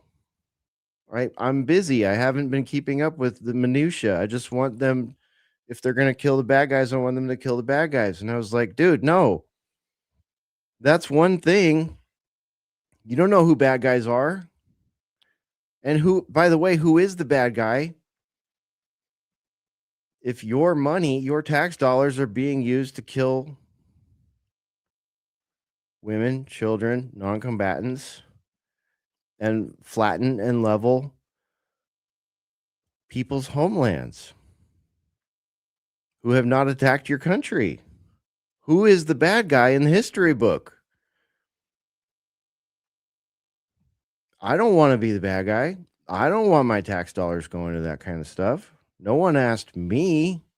In fact, the people that did asked me for a vote. And that was the GOP. That was the Donald Trump party. They asked me and you for your vote and told you that part of that entailed them representing your not wanting to have a war with a place like Iran. Someone tell me where I'm wrong here. And how that's supposed to garner votes for a midterm election to kind of wrap it up with this kind of rhetoric going on in the background. Like, if you were really trying to whip votes up, do you want to alienate Tucker Carlson, Megyn Kelly, Candace Owens, and Alex Jones's CIA, Mossad, and Jesuit podcast audiences? Do you really want to do that? Allegedly, some might say. Rumors have it.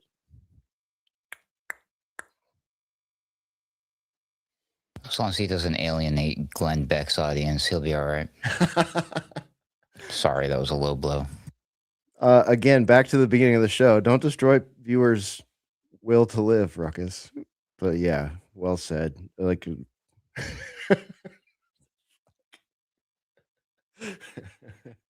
all right, let's talk about space, you guys.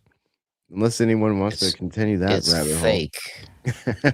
Well, I want to hear from Oh, Baze, sorry. because Baze sounds like, he left last week's boiler room, kind of going, ugh. I mean, I know that was for all our various reasons. That was kind of we were feeling a little ropey by the end of last week's boiler room, I think.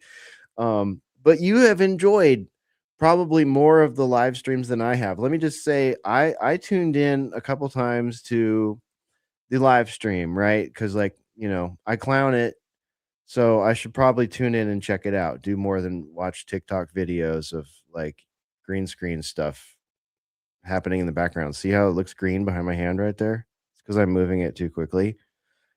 Then you can see the green screen. I'm just saying, watch some of those videos closely.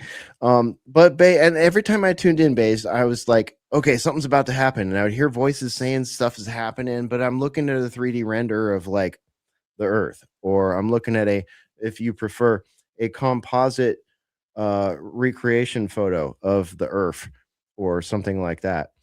And I just, in this day and age, man, I cannot believe why no one is asking astronauts, like, what did it feel like to go through the Van Allen radiation belt? What precautions do you take to go through that radiation belt? Tell me about the shielding on Artemis. What's it feel like to transition from Earth gravity to low Earth orbit gravity to outer space gravity. You know what I mean? What does that do?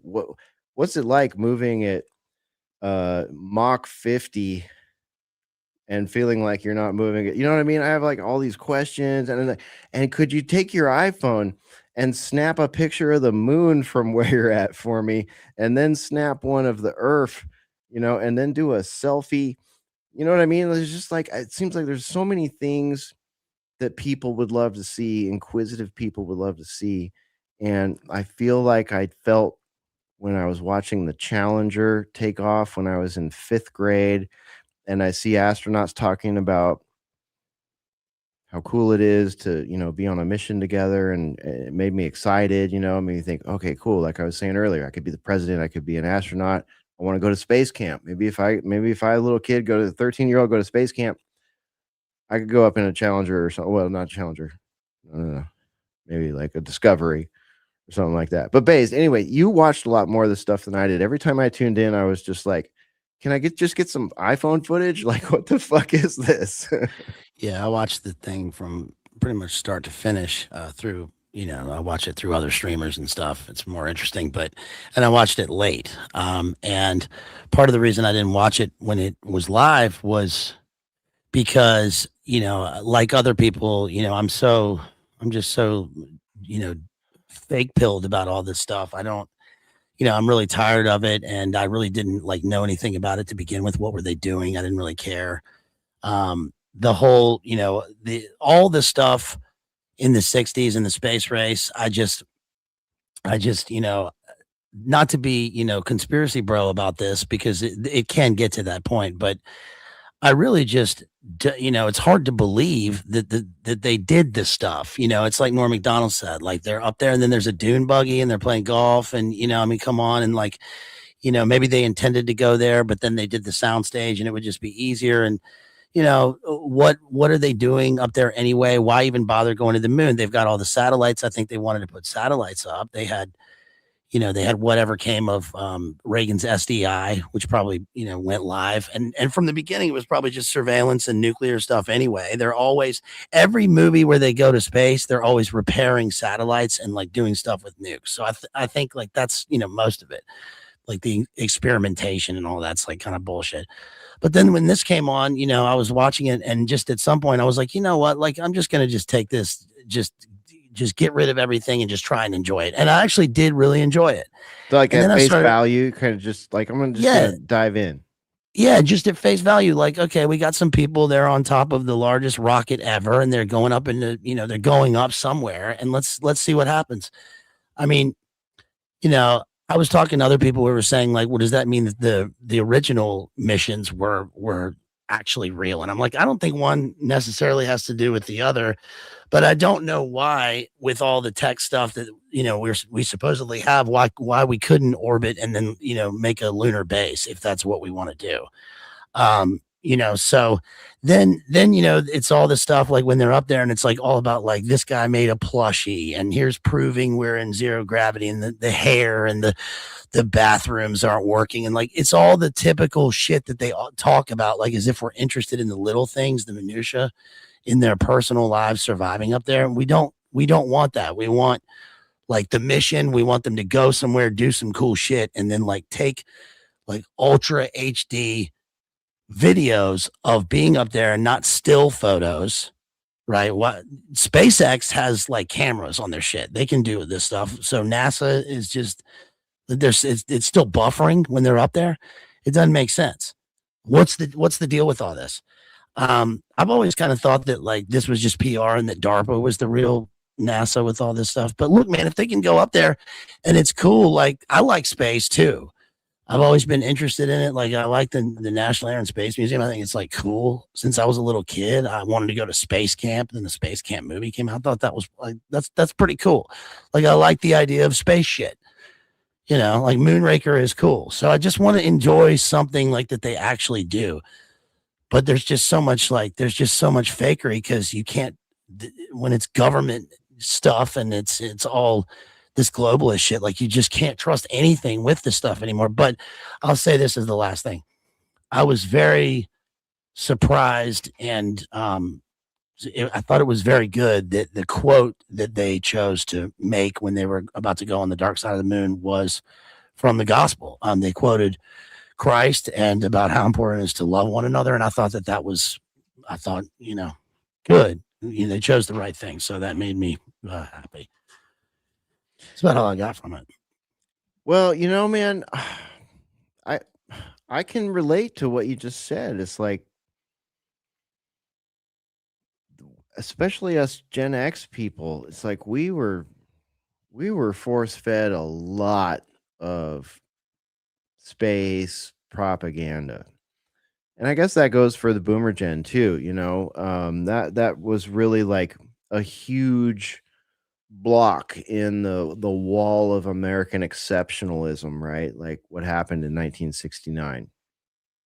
Regardless of what me or you or anyone else thinks about the validity of it, that the history books say it is so that basically is canon now, regardless of me and what's our homie's name, Ruckus, that does the you just mentioned him on X the other day, the astronaut guy. He got punched by Buzz. Bart Sibrel. Thank you, Bart Sibrel. Yeah, so like if you're Bart Sibrel pill on this stuff, I get it. But it's like, it's so frustrating that we actually have the technology to do this kind of stuff, and that our governments and our science industries, at the corporate level and that mixed CIA level, lie to us so much. And once you've been, once you're in that George W. zone where it's like, fool me once, fool me twice, I don't know what I'm supposed to say next, let me fuck it up mode, it's hard to enjoy. It's hard to have a context for what's actually being done, for what's actually real. And that's another crime against humanity in my book. Like, that's telling young people and people that aspire to better things that math, science, and technology are available to you. And, these are the examples of the apex of that.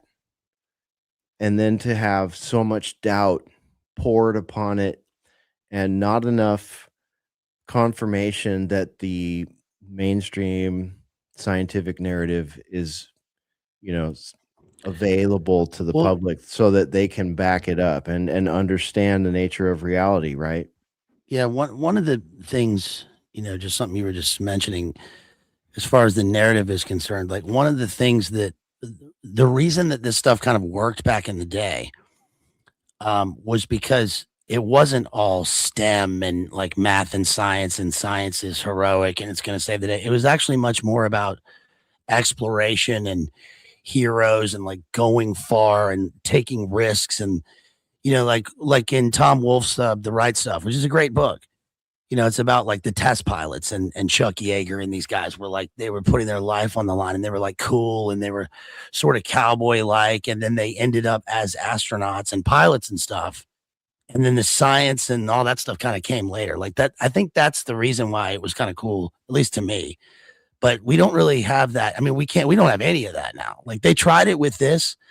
I mean, the guy who was the pilot for this mission is legitimately they're all accomplished people. They've done like a lot of stuff. They are sort of heroic people. They've, they could be, they seem like models of what it means to be an Americans. And there's one Canadian, but like, we've been through so much stuff where, everything is just a story and it's a narrative and it's like, it's like Pentagon approved and it's bullshit and it doesn't mean anything.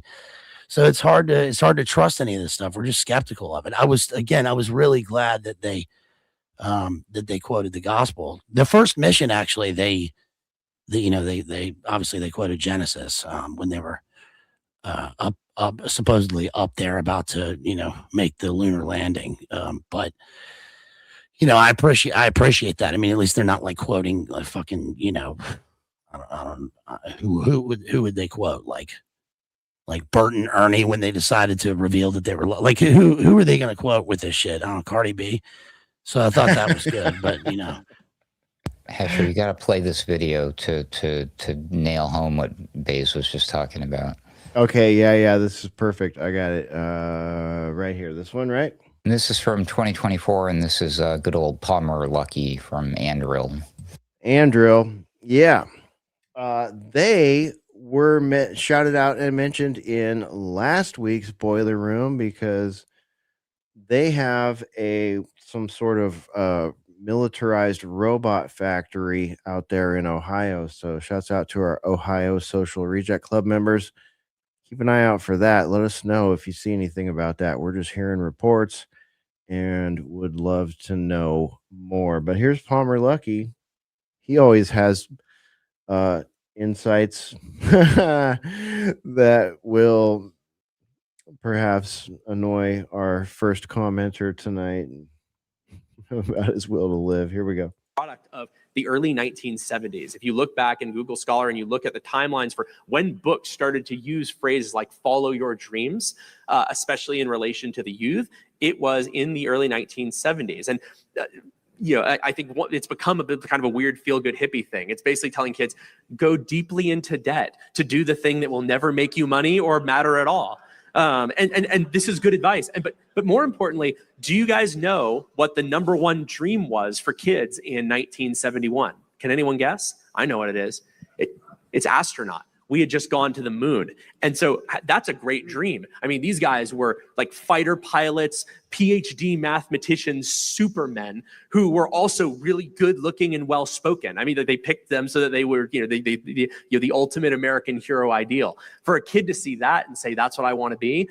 Okay, tell the kids to follow their dreams. But do you know what the #1 job that kids most want today is? It's a mix of those. Yeah, it's social media influencer. Next is professional gamer. Next is YouTuber. And the problem is when you can't tell kids to follow their dreams when their dreams suck. And so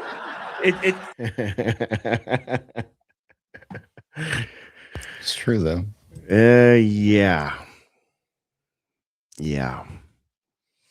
You get into that George Carlin territory, right? When those are your dreams. Like, it's a big club and you may not be in it. It's real easy to, try to be in it. It's real easy to get kicked out of it. Should your dreams be a profession that is already being replaced by AI and robots before you even get there? Yeah.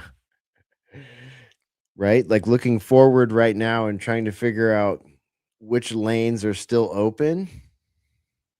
That's a tough one. That's a tough one for seasoned veterans, kids. That's a tough one for guys and gals that have been in the wrestling fiat out of the Matrix game for a long time.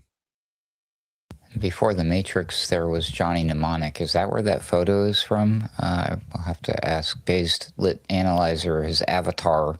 Yeah, it is. Am I tripping? Okay. Definitely. I saw that one in theaters when it came out. That was an interesting flick right there, Johnny Mnemonic. It was sort of like your entryway into the Matrix. It was sort of like this. Well, I think that role caught the eye of the Matrix people, and so I think that's what did it for him. Yeah, 100%.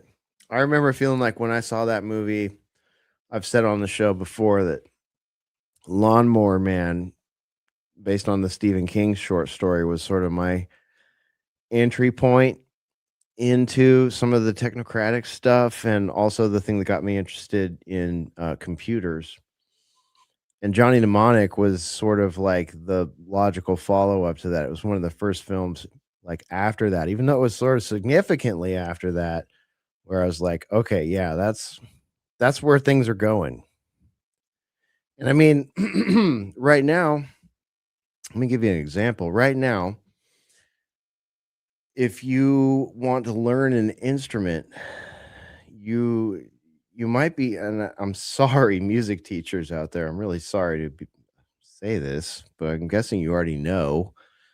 You're screwed. You're obsolete almost, because people can wear the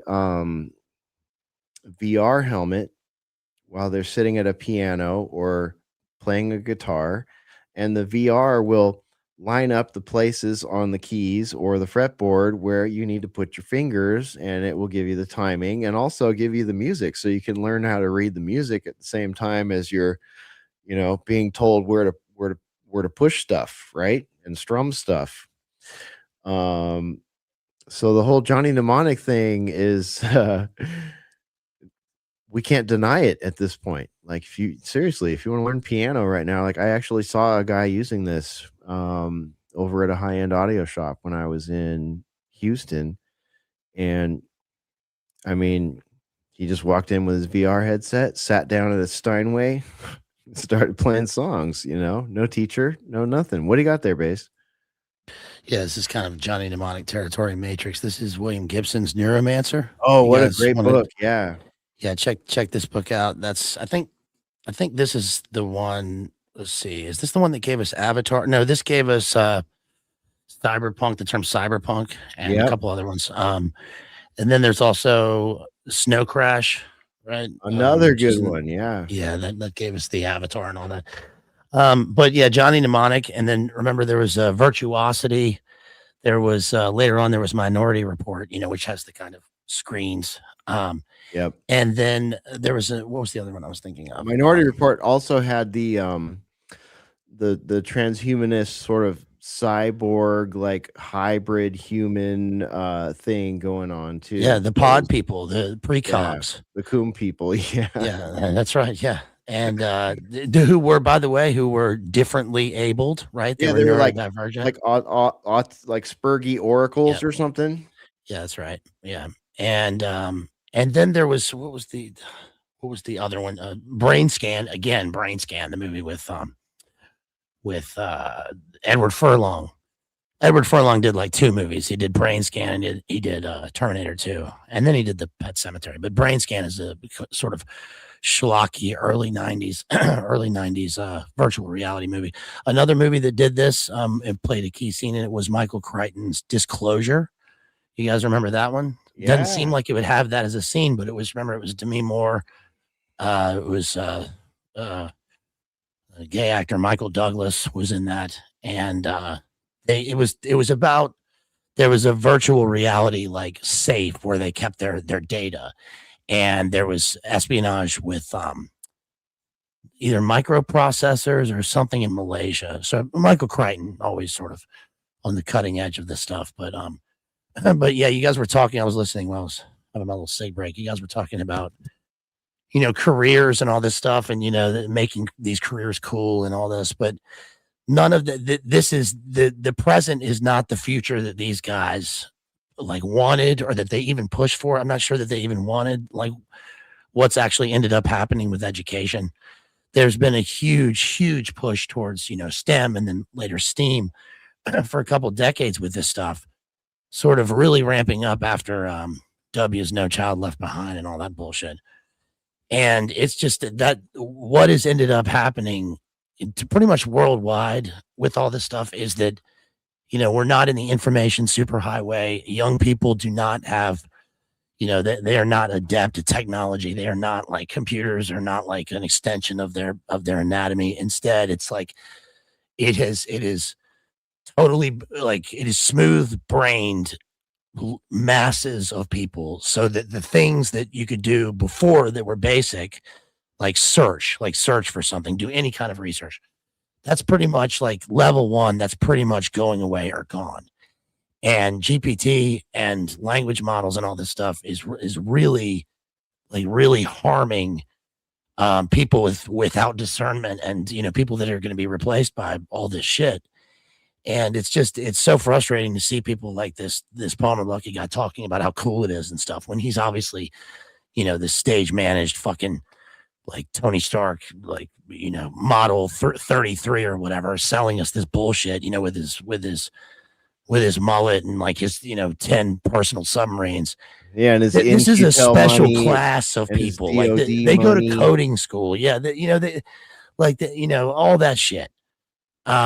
This is not the, like, trying to sell this to people is just another form of like mythologizing how this stuff is going to be when it ruins everyone. These are the same people that were telling young people a minute ago to learn to code, right? Learn to code. Now they're like, never mind, fuck that. You learn to code. It takes a long time to learn to code. Some of those people that were told learn to code back in 18 are now being told you wasted your time. Yeah, why bother when like the bots are talking to each other and they can cut? Well, yeah. Hold on, I did see the other day that was it Claude that leaked its own source code? Was that? Yeah. No. You're talking Anthropic, the big story about Anthropic Mythos. Just, I mean, was that a real? Is that a thing? Is it eventful or was it just bullshit? If it's taken at face value, it's like end of the world shit for everything we know about the computer and internet and data and security and everything. But so bye. When's the last time we've seen these AI tech bros come out and make these threats? We've discussed this many times on this program and others, if I'm not mistaken. A lot of times it's advertisement, right? Yes, where you're like, well, shit, if this program is so powerful that, so the headline, so let's just examine it at the headline level. And I'm just quoting from memory here, but I'm probably not wrong here. Claude's new model is so dangerous, they won't release it to the public. And now you're immediately like, well, shit, I want this, right? If it's that good, right? So I'm like, man, that's that on my closet server. So, but yeah, allegedly it could, in the wrong hands of bad actors, it could be used to exploit everything. And I'm not even kidding. Like, I'm not going to get into the technical jargon of it, but I mean, like, going as far, I mean, like some of the most reliable, like old school Linux systems, like the whole world's servers that are operating on these things that this thing could like hack and get into, like that, right? Or something. So like for our Hollywood people, a digital fire sale like we saw in the later Die Hard series. And then wasn't there a movie too, Firewall? I'm thinking of Firewall with Harrison Ford. Oh, okay. Yeah, why, so it's Y2K, but it's like Y8K? Yeah. That's a good way of thinking about it, yeah. 21st century Y2K. It's kind of like what they were all screaming about and worried about quantum computer was going to do, but without the quantum computing. Right.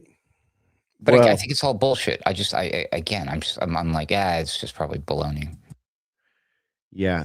They're doing the same thing with the serial killer guy, where now he gets to hang out with the Mindhunter. So now Claude, Anthropic, the maker of Claude, is going to allow this Mythos Pro model or whatever to be accessed by an elite special team of people who are going to crack its brain and figure out like another Netflix movie, I'm sure, coming soon. Right. Fully monetized from the jump. But I'm not a computer nerd, so But the some of our friends are really been paying attention to this and concerned. Their reaction to the story, to the news, is like, "We're cooked. It's all over. Game, so it's the end of the world. Rip your hair out." That seems to always be the initial reaction, though. That was it with that whole Molt book thing too. Remember it? And it took us like 35 minutes to basically get to the point where we were like, "Oh, this is crafty marketing." I don't know. I'm on the fence about Multibook. Well, it's a combination. It's a combination of crafty marketing and predictive programming, right? Like you're being told basically be prepared for everything to be wiped out in a cyber attack at any moment, while at the same time being told this one's better than that one. This is the evil one. This is the good one. And we're seeing that this week with Sam Altman, this whole New Yorker piece coming out about Sam Altman. They're saying, oh, we've been doing a deep dive on Sam Altman. It turns out nobody likes him at his business, and his mentors all think he's a whack job. And then like these weird potential psyop operations, like personal psyop or corporate psyop operations, start popping off, like firebombs being like thrown mistakenly at fences instead of buildings, and other things happening at corporate locations. It's just like, and now this guy's the victim. Like the same day, this is literally, someone correct me if I'm wrong, the same day that the New Yorker comes out with this whole expose on Sam Altman, someone does this stuff at his house. I mean, this sounds like potentially corporate espionage, psyop sort of thing to me. It's like, and now, so the big news went from Sam Altman is really creepy and nobody likes him, and he like lies to the boardroom and fires people and hires people in really weird ways, and all kind of strange things have happened with the ethics So board he there. got a new PR representation. That's what I'm thinking is happening, man. Right. Just he got the scrubbers, the same people that did the Gil Bates thing. that's Hey, what that's the John D. Rock model of like right. Rebrand totally, yourself as the victim. Right. Yeah, he was like, what are some things I could use to model my new self on? Like, what's the Bond movie where they've got the hacker? Like GoldenEye, right? Boris. Yeah. Right. Yeah, everybody underestimates him. Yeah, exactly. You wear them on your chest, but they go everywhere. Yeah, all that shit. Or you can just see the rest of the script playing out from here. It's ridiculous. This is like his Bill Gates. This is his Bill Gates. This is Sam Altman's Bill Gates pie moment. Okay, he got the pie. The Social Network movie. Yeah, like the Aaron, what's the Aaron Sorkin movie, right? Right. Where it's all about coding. They're all like the college slaves are like coding in the background while Timberlake is being cool with like the guy in the bathrobe, and then here comes Peter Thiel. Yeah, where's that part in the Hollywood movie? Oh, it was missing. Yeah. Well, he's in it. There's a guy playing him. There's a guy, and then there's the Obama avatar. Like that's his partner.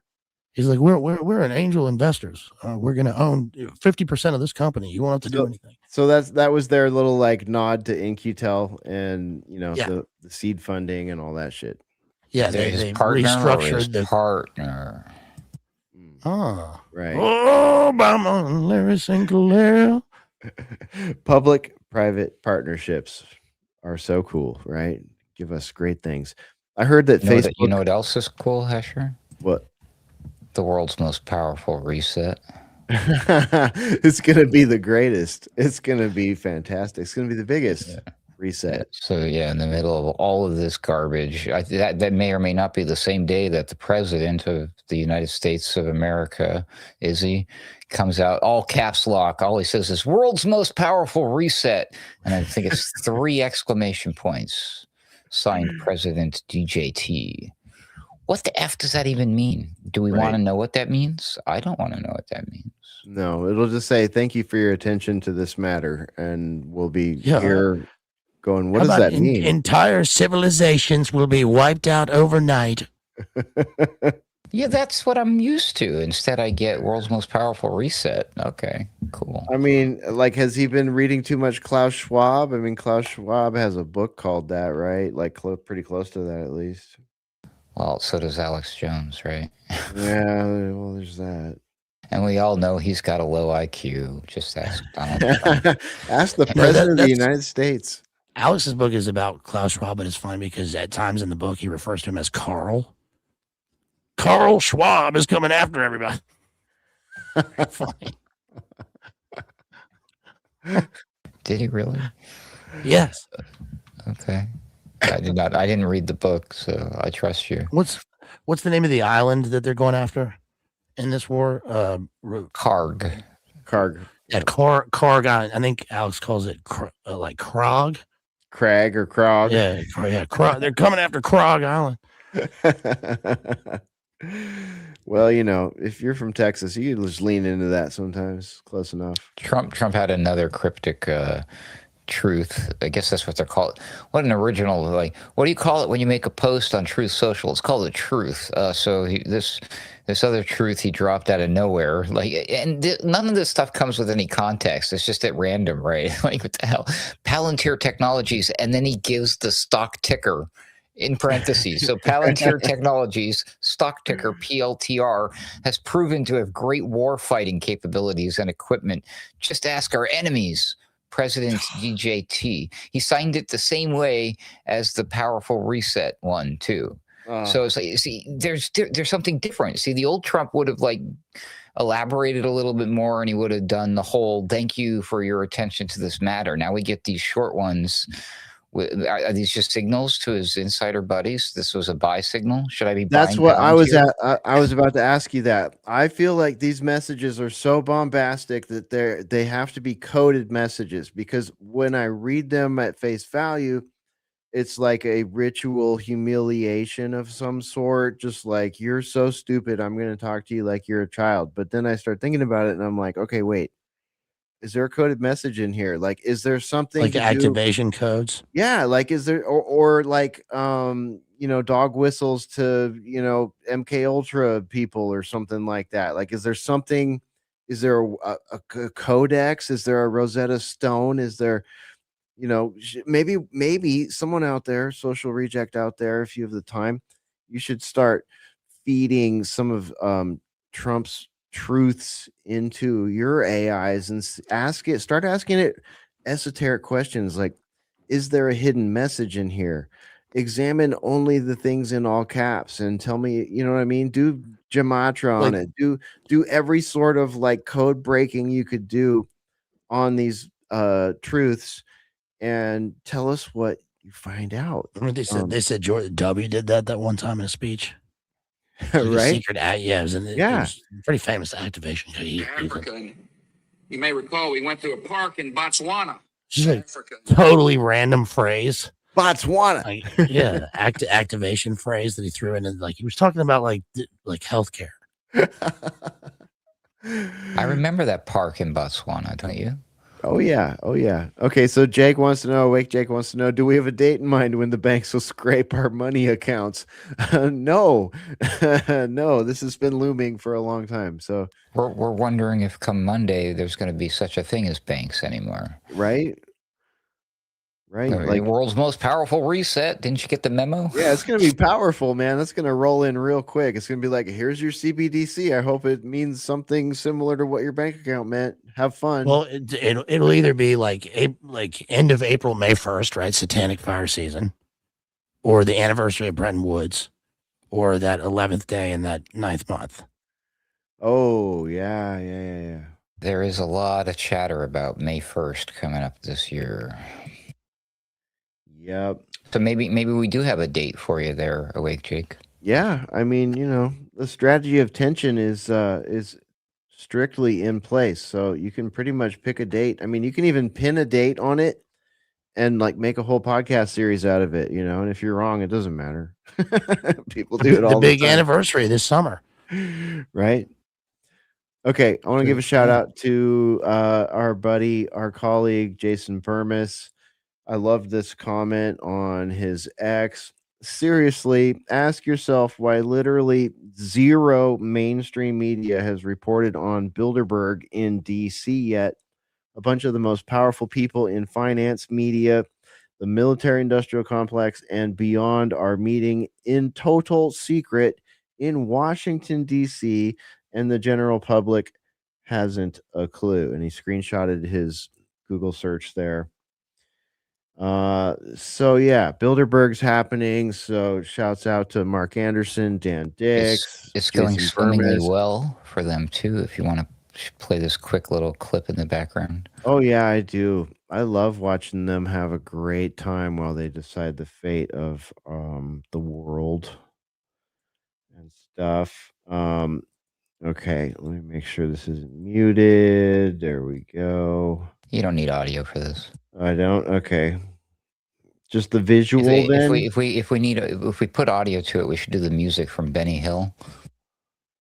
So I should probably some cloud music, some. Oh, I've got clown music laid out. I've got the. Yeah, play that. There you go. Our emergency music for Sunday Wire.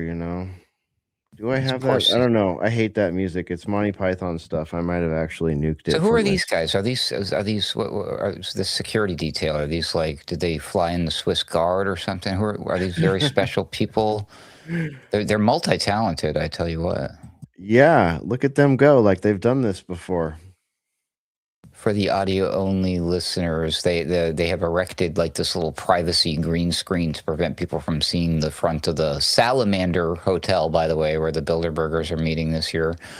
in DC, and it fell down. It keeps falling down. The wind keeps blowing this thing down. So these people wearing their little 3-piece suits with their little sidearms sticking out of their hips or whatever, trying to pick up this fence and hold it up. It's quite amusing. It's hilarious. Yeah, it is fun.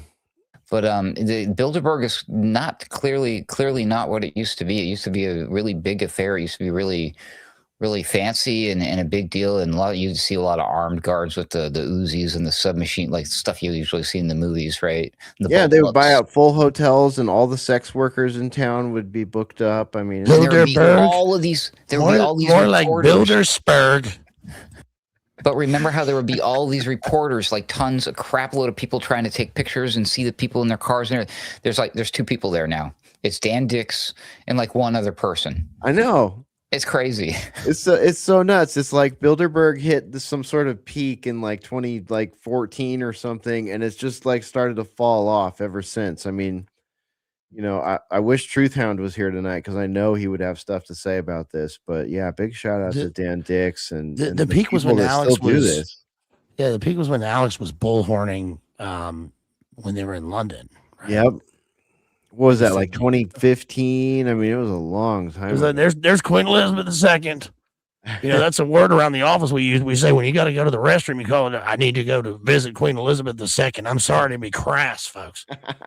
And they banned him from the country. Alex is reporting about Bilderberg. Oh, no, wait, actually, he's too busy reporting about how Trump thinks he has low IQ. I'm not making this up. That's all those people right now. All the people that Trump attacked are getting their response time in. This is one of the things about, like they say, you know, a common phrase, especially in alternative media, is don't punch down, right? Like, don't, you know, if you have a huge following, it really doesn't do you any good to punch downward toward people that are nipping at your heels, right? Well, the president of the motherfucking United States of America is punching down, you know, optically against Tucker Carlson, Candace, Megan, and Alex. I mean, you can't make this stuff up. So now they all have to do their response videos. I haven't watched any of them. I read Alex's response tweet. I can't watch anyone else's. It's just like, of course. I mean, if Donald Trump made a fucking video about the boiler room, you damn well bet the next day we're going to be there doing our response to it. But like when you're doing it to people that have 10 million people in their audience, are you doing yourself any favors? Are you really worried about midterm elections and stuff like that? Like, what you would really do if you gave a fuck about any of that stuff is act presidential. I don't know. It's just, don't hold your breath. Trump's not going to do that. I'm not. I would never. Are you paying attention? No. I'm not. I did see the memes of Tucker responding like he was like dressed as an imam. Yeah. Yeah. They make jokes out of it too. I know, it's crazy. It's crazy. Again, it's like, while the world is on fire, right? Yeah, it's like genocide is happening and wars of aggression are taking place on people's. We're literally, we're or maybe Israel, maybe not us, but or whatever, but bombing civil like apartment complexes in Lebanon, schools and stuff. When is that a thing? Like, I'm so confused. Yeah. Join the club. It's crazy. I mentioned Mean Girls earlier. That's my next meme I got to make. I'll do the, who should it be? You guys pick. So who's going to be in the car saying, "Get in, losers, we're doing war crimes"? Oh. Should it be, should it be BB? Yeah. It should be BB and Hegseth. Okay, yeah. And then maybe Trump or MAGA are on the sideline or something. Yeah, with a lot of white and blue. Oh, I guess I could just say, "Get in, MAGA. We're doing war crimes." There you go.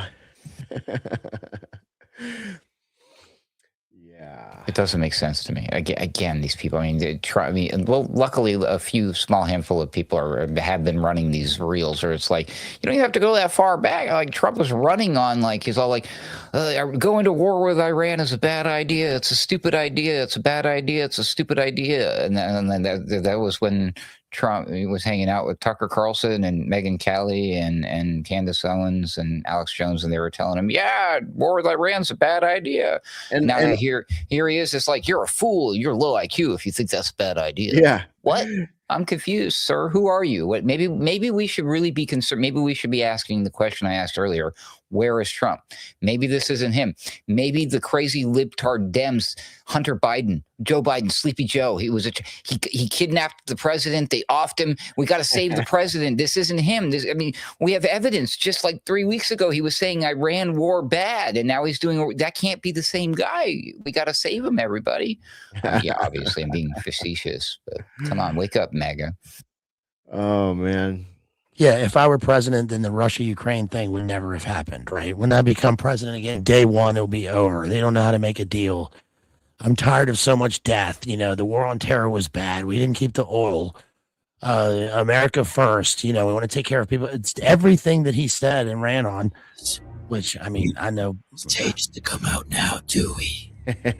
Call Tucker right? low IQ. What happened to Tell all them that? that It's just Candace gone is now. I don't know what unattractive. happened. Maybe there's a little voice and on call Alex Jones a their nut job. shoulder. I've given you war. We're having I've fun given you with the chaos. AI slop. I've done everything Give you've us asked me examples of to. what that might look like. Past.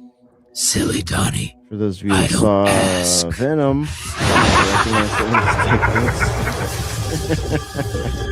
and if you're just listening, I'll tell you. Baby, it's me. Subscribe to He's our gone. YouTube. Just I'm leave in that charge on now. this one. You'll get everything. Oh Wars. man. They should have made him Jabba with Salacious Crumb. About this. Oh, I'm sure it's out there. What's that? Oh, you Don't can hear fight that? it, Donnie. See, sometimes That was pretty loud. Yeah. that shouldn't have even gone through. I hope it wasn't copywritten volume, was it? I don't think so. It was All right, just good AI. deal. It was AI Jeffrey Epstein as Venom.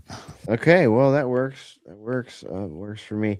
See, I don't hear that on my side for some reason. Sometimes I'm going to unshare all my browsers right now. Sometimes the mix minus thing just does not work in here. I don't know why. You guys hear stuff and I don't. But hey, it happens. I'm glad it wasn't AC/DC. Does anyone else hear those voices in their head? Or is that no, I'm just kidding.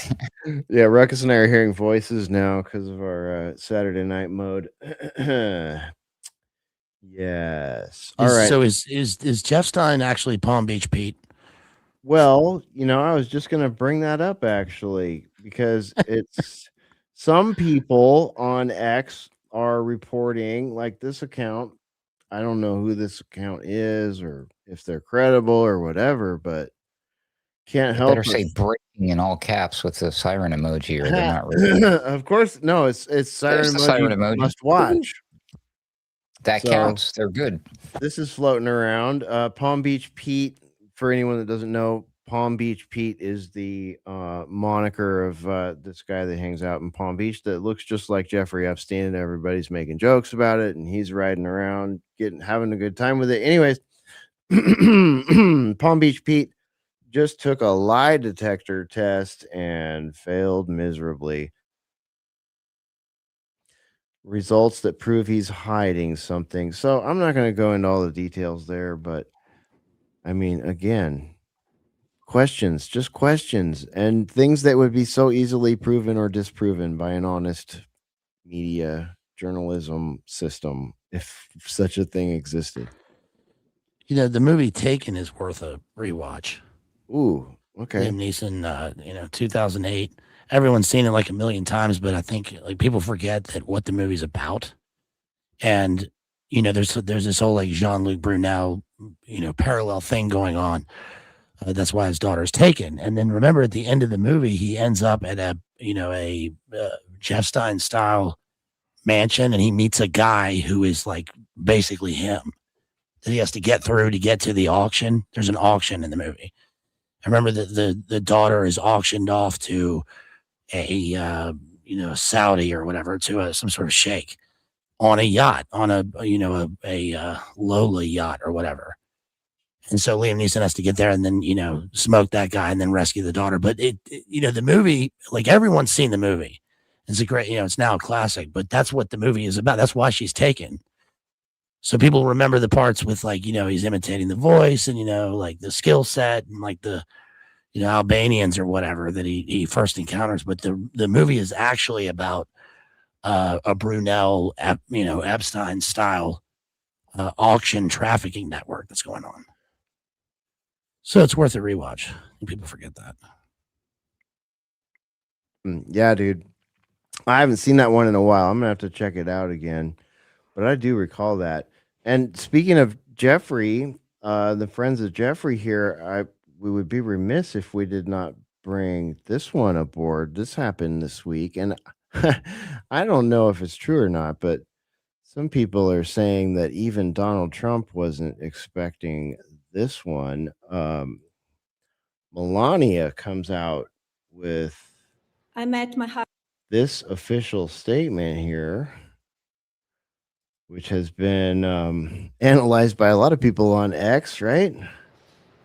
I am not Epstein's victim. Epstein did not introduce me to Donald Trump. I met my husband by chance at a New York City party in 1998. I am not Epstein's victim. Epstein did not introduce me to Donald Trump. So that sparked a whole lot of commentary on X. Ruckus, what did you see in response to that? Oh, yeah, no, it's like people are very, very confused about what's going on here with all of this stuff. Sorry, I'm having issues with everything tonight. So Melania, she came out and she did this surprise. It seemed like a surprise, or it's being reported that it's a surprise press conference. Caught everybody off guard. Like, I don't think you can just get whipped together a press conference as the first lady, and it was like, oh, it caught everybody. I don't think this was a surprise thing at all. I think a lot of this is staged and planned. But the thing is, what's weird is she was saying like, oh, there's all these vicious rumors about me and Epstein, and that's what took her a long time to get through it, of course, to basically deny what has been reported, that has been released, the things, the emails and the different files. Remember the files that disappeared off of Bondi's desk or whatever? So she's trying to address that. But when she came out, she was saying like that there was rumors about her, and I'm like thinking, what rumors? Did I miss something? She's literally saying that like people need to stop with the vicious rumors, and she's talking about the stuff that's in the files, which are like, what are you talking about? And why are you even bringing this up now? So it doesn't make any sense unless, of course, it's one of these types of situations where it's like, what is happening? Donald Trump attacking Iran to distract from Epstein files. Meanwhile, at the same time, Melania is talking about Epstein files to distract from Iran. What the hell is going on? Maybe, just maybe, both Epstein and Iran are a distraction from something else. Probably the most powerful reset, according to the greatest, most wonderful, powerful, and fabulous reset. What do you think, Baze? That's pretty odd output from the White House there. That was just a clip of it. Ruckus is right. It took her a long time to get it out. A lot of people saying, wow, I didn't realize that's what she sounded like, when she's somewhat unscripted, or like I've never heard her talk that long, or saw a lot of people. Very, very weird, very bizarre appearance, because she says they have no association, and then she goes on to talk about like we only associate with the business and the real estate. Well, that's an association. And I guess that, again, this is like the same PR scrubbers or something. But this is like a bizarre thing, because she had, I guess, a lot of goodwill, as like first ladies usually do, except for, Hillary Crimeton trademark. But it's just like, for me, it's just like this overall, like the atmosphere, the ambiance here is just like South Park episode. It's just like, it's like beyond Clown World, because the thing like on the balcony, like with the Donnie Darko and her, and then like desecrating Easter, talking about the war machine, then lying and, like speaking things into existence just so they won't be lies, but they are lies no matter what he says, like, or how many times he says it. And then she goes out and does this sort of like weird damage control. We're in a war. We don't know what's real and what's not. Then we're in space. The Dow is great. We're going to open the Strait of Hormuz for the first time, but it was open before we did all this stuff. What are you talking about? 100% of people back me. I don't need the supporters. The guy who supported me the most and like took, like just has been under total, chaos for the last like 5 to 7 years, Alex, because of the support is now like, fuck this guy. I think Trump even made remarks about, he was referencing J6, maybe not in that particular, whatever you call that, a truth bomb or whatever. But he did make mention recently about so and so, and his actions on that day were, were seditious. And it's like, you were the one who did the whole thing, and then that very day sold everybody out. So it's just more of this sort of, as long as he's winning, as long as he claims victory, never admit the truth sort of mentality. I mean, that's been his MO the whole time. He learned that from, what's the guy that trained him, his mentor, the lawyer? Cohn. Cohen. That's right, Cohn. Yeah. It's just more of this like Cohn stuff. I mean, the Epstein stuff is bad, is so bad that it's so egregious that we're in this war now, and this had just happened. And it seems like everybody knows, anyone with any sense knows, that it took so long to even come out at all because he was the one holding it back, apparently. Why wouldn't that be true? The favorable remarks about GMAX, about Prince Andrew, about, my friends are get in trouble. The total corruption at every level is so insane that he's forced the people that really gave him a lot of goodwill, for a long time. Now they're the enemy. And we could say, we should have foreseen that. But you guys were talking about older people and stuff and like normal people's reaction to this stuff. And I really do feel bad for so many people, like in real life, who, when they speak on these issues at all, their kind of attitude is like, yeah, but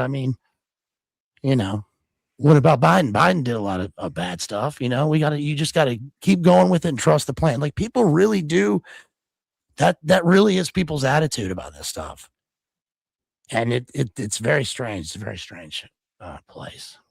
I don't know how all this is going to change in the future. I think that there will never be an outsider or whatever he was again. There will never not be like a total swamp creature. Yeah. A Newsom or Rubio or whatever. The stability, like all this chaos, has been beneficial to the ruling class. But I don't think this is, this just can't stand. Until the whole thing breaks, the wheels fall off, and they replace it with the AI technocracy shit, which is all I thought. I know that's one of my biggest concerns, right? That we're not going to get that opportunity to vote the next loser and is going to ruin our life, that they're going to force us into something different that's not even close to what we've had before. You know what I mean? That's what I'm most concerned about. Yeah, the whole thing with a great reset, if you look at it from the Schwabian perspective, and just about any perspective of anyone that uses that language, that globalist turd language, I'm sorry, but the Magna Carta, the U.S. Constitution, the U.S. Bill of Rights, those things do not apply anymore in a situation of a great reset. And like I stated early in the program on the way in, these things are built quietly in the background while we're all chasing our tails about this administration versus that administration, this take on pandemics versus that take on pandemics, this take on space versus that take on space, this take on culture wars versus that take on culture wars, and all everywhere in between. These were built in the background. These numbers that you're seeing on screen here are the numbers of massive data centers in the United States. And as Baze pointed out last week, Virginia is right up there at the top with 134 of them. And I was like, I wonder what Texas is. Well, guess who's right on top of Virginia? 135, Texas. So Texas and Virginia are leading the charge by a huge, huge margin for data centers. And they've been telling us, Silicon Valley is basically falling apart. Hollywood's basically falling apart. Where's everyone coming? They're coming to freaking Austin, right? We have a whole new Silicon Valley building like in multiple states here, and Texas and Virginia. Man, we're right at the top there. 135 and 134. Who knows how old these numbers are? I'm sure they're bigger by now. Number 3 is Georgia with 51. That's a pretty large gap there, Baze. Your state and our state are just pumping data centers in, aren't they? You know, back in the old days, they would say it was state. No, Virginia is a commonwealth, sir. Yeah. But now it's just like some sort of mega city one extension of DC. And in terms of data centers, I think that doesn't even account for all of the off the books data centers, you know, in Northern Virginia with all the defense contractors and McClain and all these places, which are just, you know, actually an extent. It's just a satellite of DC. Of course, parts of Maryland too, with Fort Meade and all that. But it really is, you know, we've got this new governor here, the CIA governor, and people are really, you know, shocked about the changes that are being proposed. I think a bunch of them have gone through. They're making huge changes to Second Amendment related things and all sorts of stuff. But it's like, yeah, of course because Northern Virginia controls the entire Commonwealth. We already split once or a bunch of times. You know, the last time, of course, was in the War of Northern Aggression when the West Virginia split off from Virginia, but it'll probably happen again. You know, there'll be a Central Virginia and Northern Virginia, as if it matters. And I just think things are really, really accelerating. We got the last governor was Youngkin, who was a Carlyle Group CEO. And he kind of sneaked in because he took a stance on the Skittle stuff that was happening at the school board meetings. And people were like, you know, they sort of actually went out for that, you know. Late comers to the culture war, using it to get votes. Yeah, and that time is over. You know, the governor here gets one term for 4 years, and that's it. And that term is over, and we are solid. You know, the old days of the capital of the South. I mean, that's so gone. Just to switch up real quick, there is a great book that I recently covered that deals with a lot of this stuff, like with the tech bros and technocracy and sort of a breakaway society. It's called Supercan. It's by J.G. Ballard. He's an English novelist. He wrote famously Empire of the Sun, which is a great movie. It was Christian Bale's first movie, Spielberg movie. But I recommend this book. It may be obscure to some people, but I recently covered it, and it is probably the absolute best book, the most truthful, like most hard-hitting book that I've ever read on what actually the future, you know, is really like in terms of a closed society of elites and the degenerate activities and sort of evil and how things really run. It's incredible that it really does convey and mirror the future. It's so truthfully and so starkly from the year 2000, and it's pretty much all come true now. So I really recommend that book if you want to understand the Epstein stuff and that whole thing just in general. I recommend this book. It's called Supercan, Cannes by J.G. Ballard. All right. Good shout out there, man. Yeah. So, yeah, on our way into the technocratic void and future and opportunities ahead. And what to say about space travel? My goodness, I don't know. Shouldn't be so hard to figure out. What to say about the Friends of Jeffrey network? Well, just look around, just scroll X for a little while. You'll see pretty much what we got going on there. Yeah. Saved rounds, final thoughts, guys. Let's wrap it up. Ruckus, did we forget any big ones for the week? I don't hear you. Hello. There he is. The mute button is very useful, everybody. In case you were interested in getting into podcasting, let me tell you something. If you master that mute button, you're halfway there. It's the most used button on your board, too, by the way, and it's the first one that's going to fail you. I'll just tell you, after years of managing mute buttons, I have had to replace multiple systems simply because I pushed that particular button too many hundreds of thousands of times with, resin or beer on my finger or food or whatever.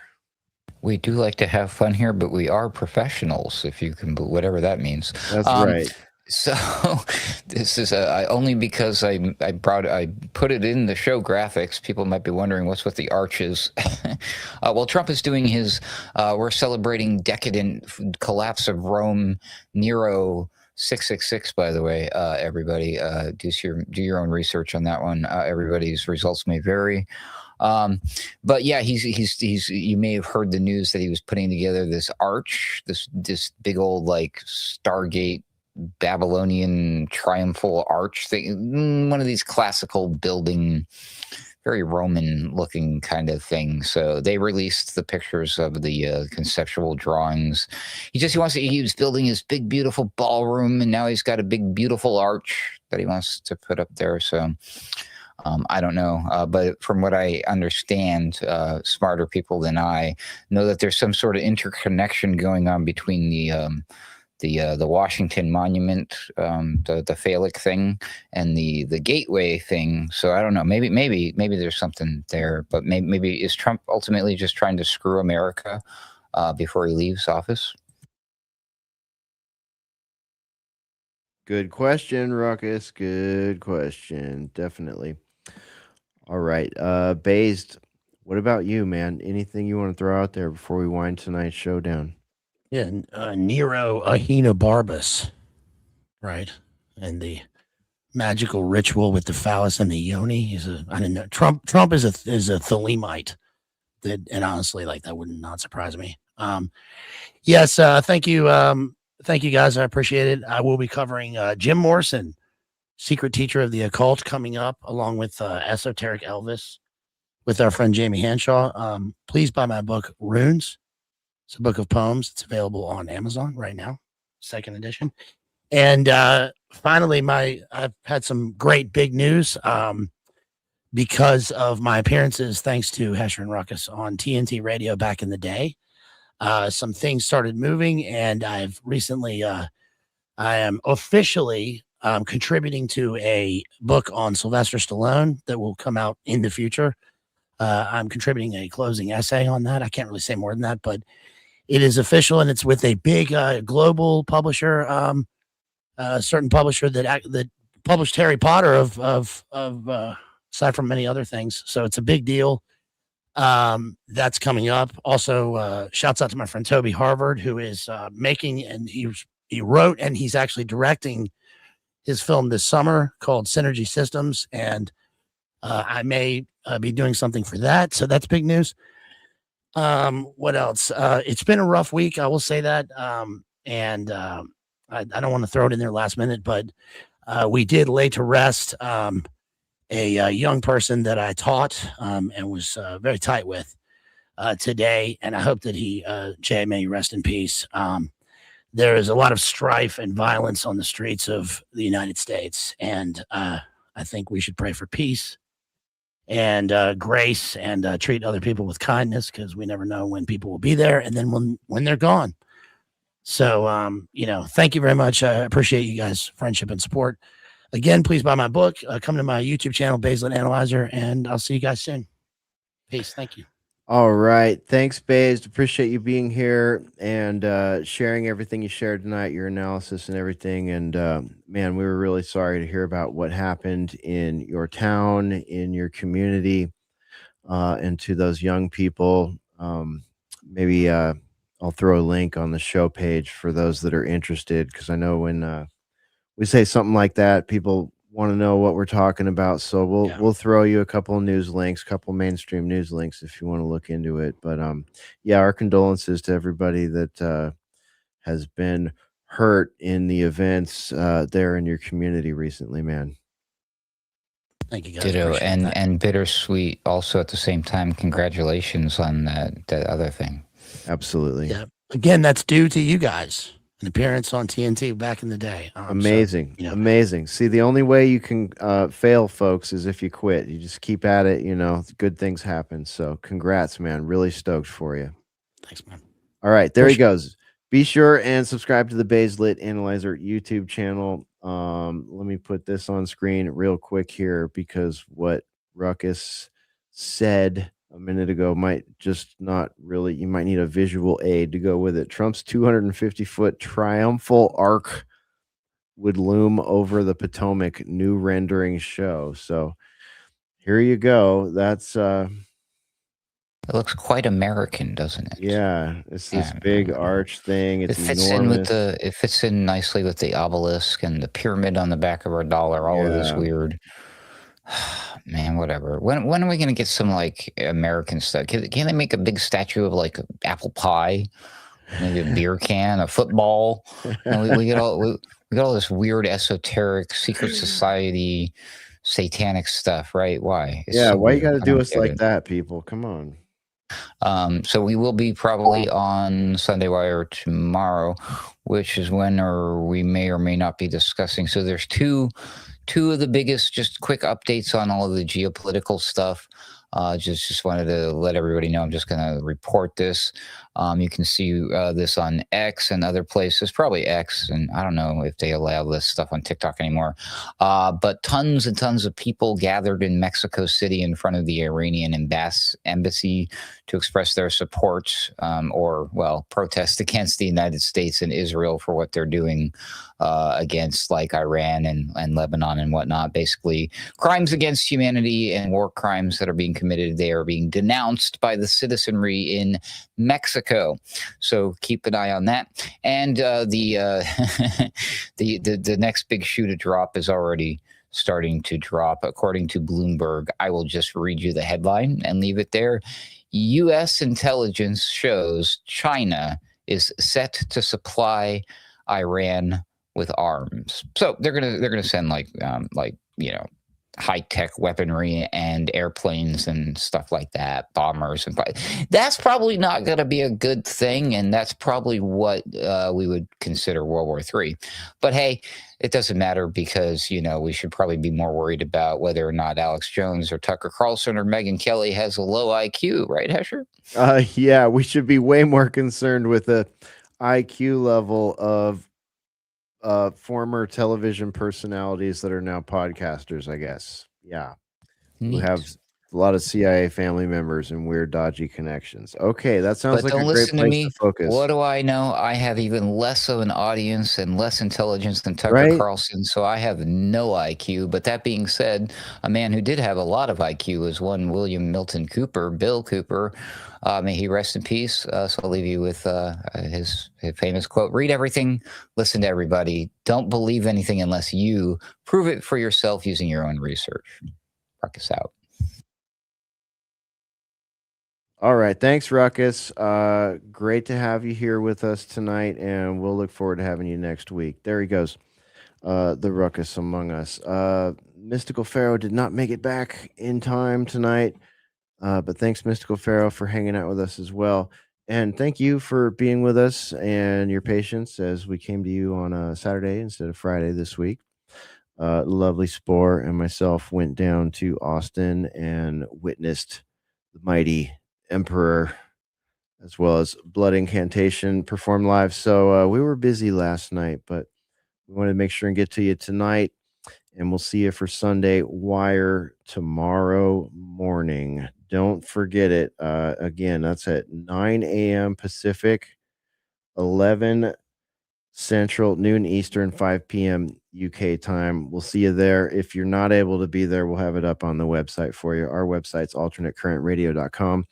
We appreciate it if you make sure to like and subscribe, do all that stuff. If you want to support us, go to alternatecurrentradio.com/support. We'll see you next week. See you real soon.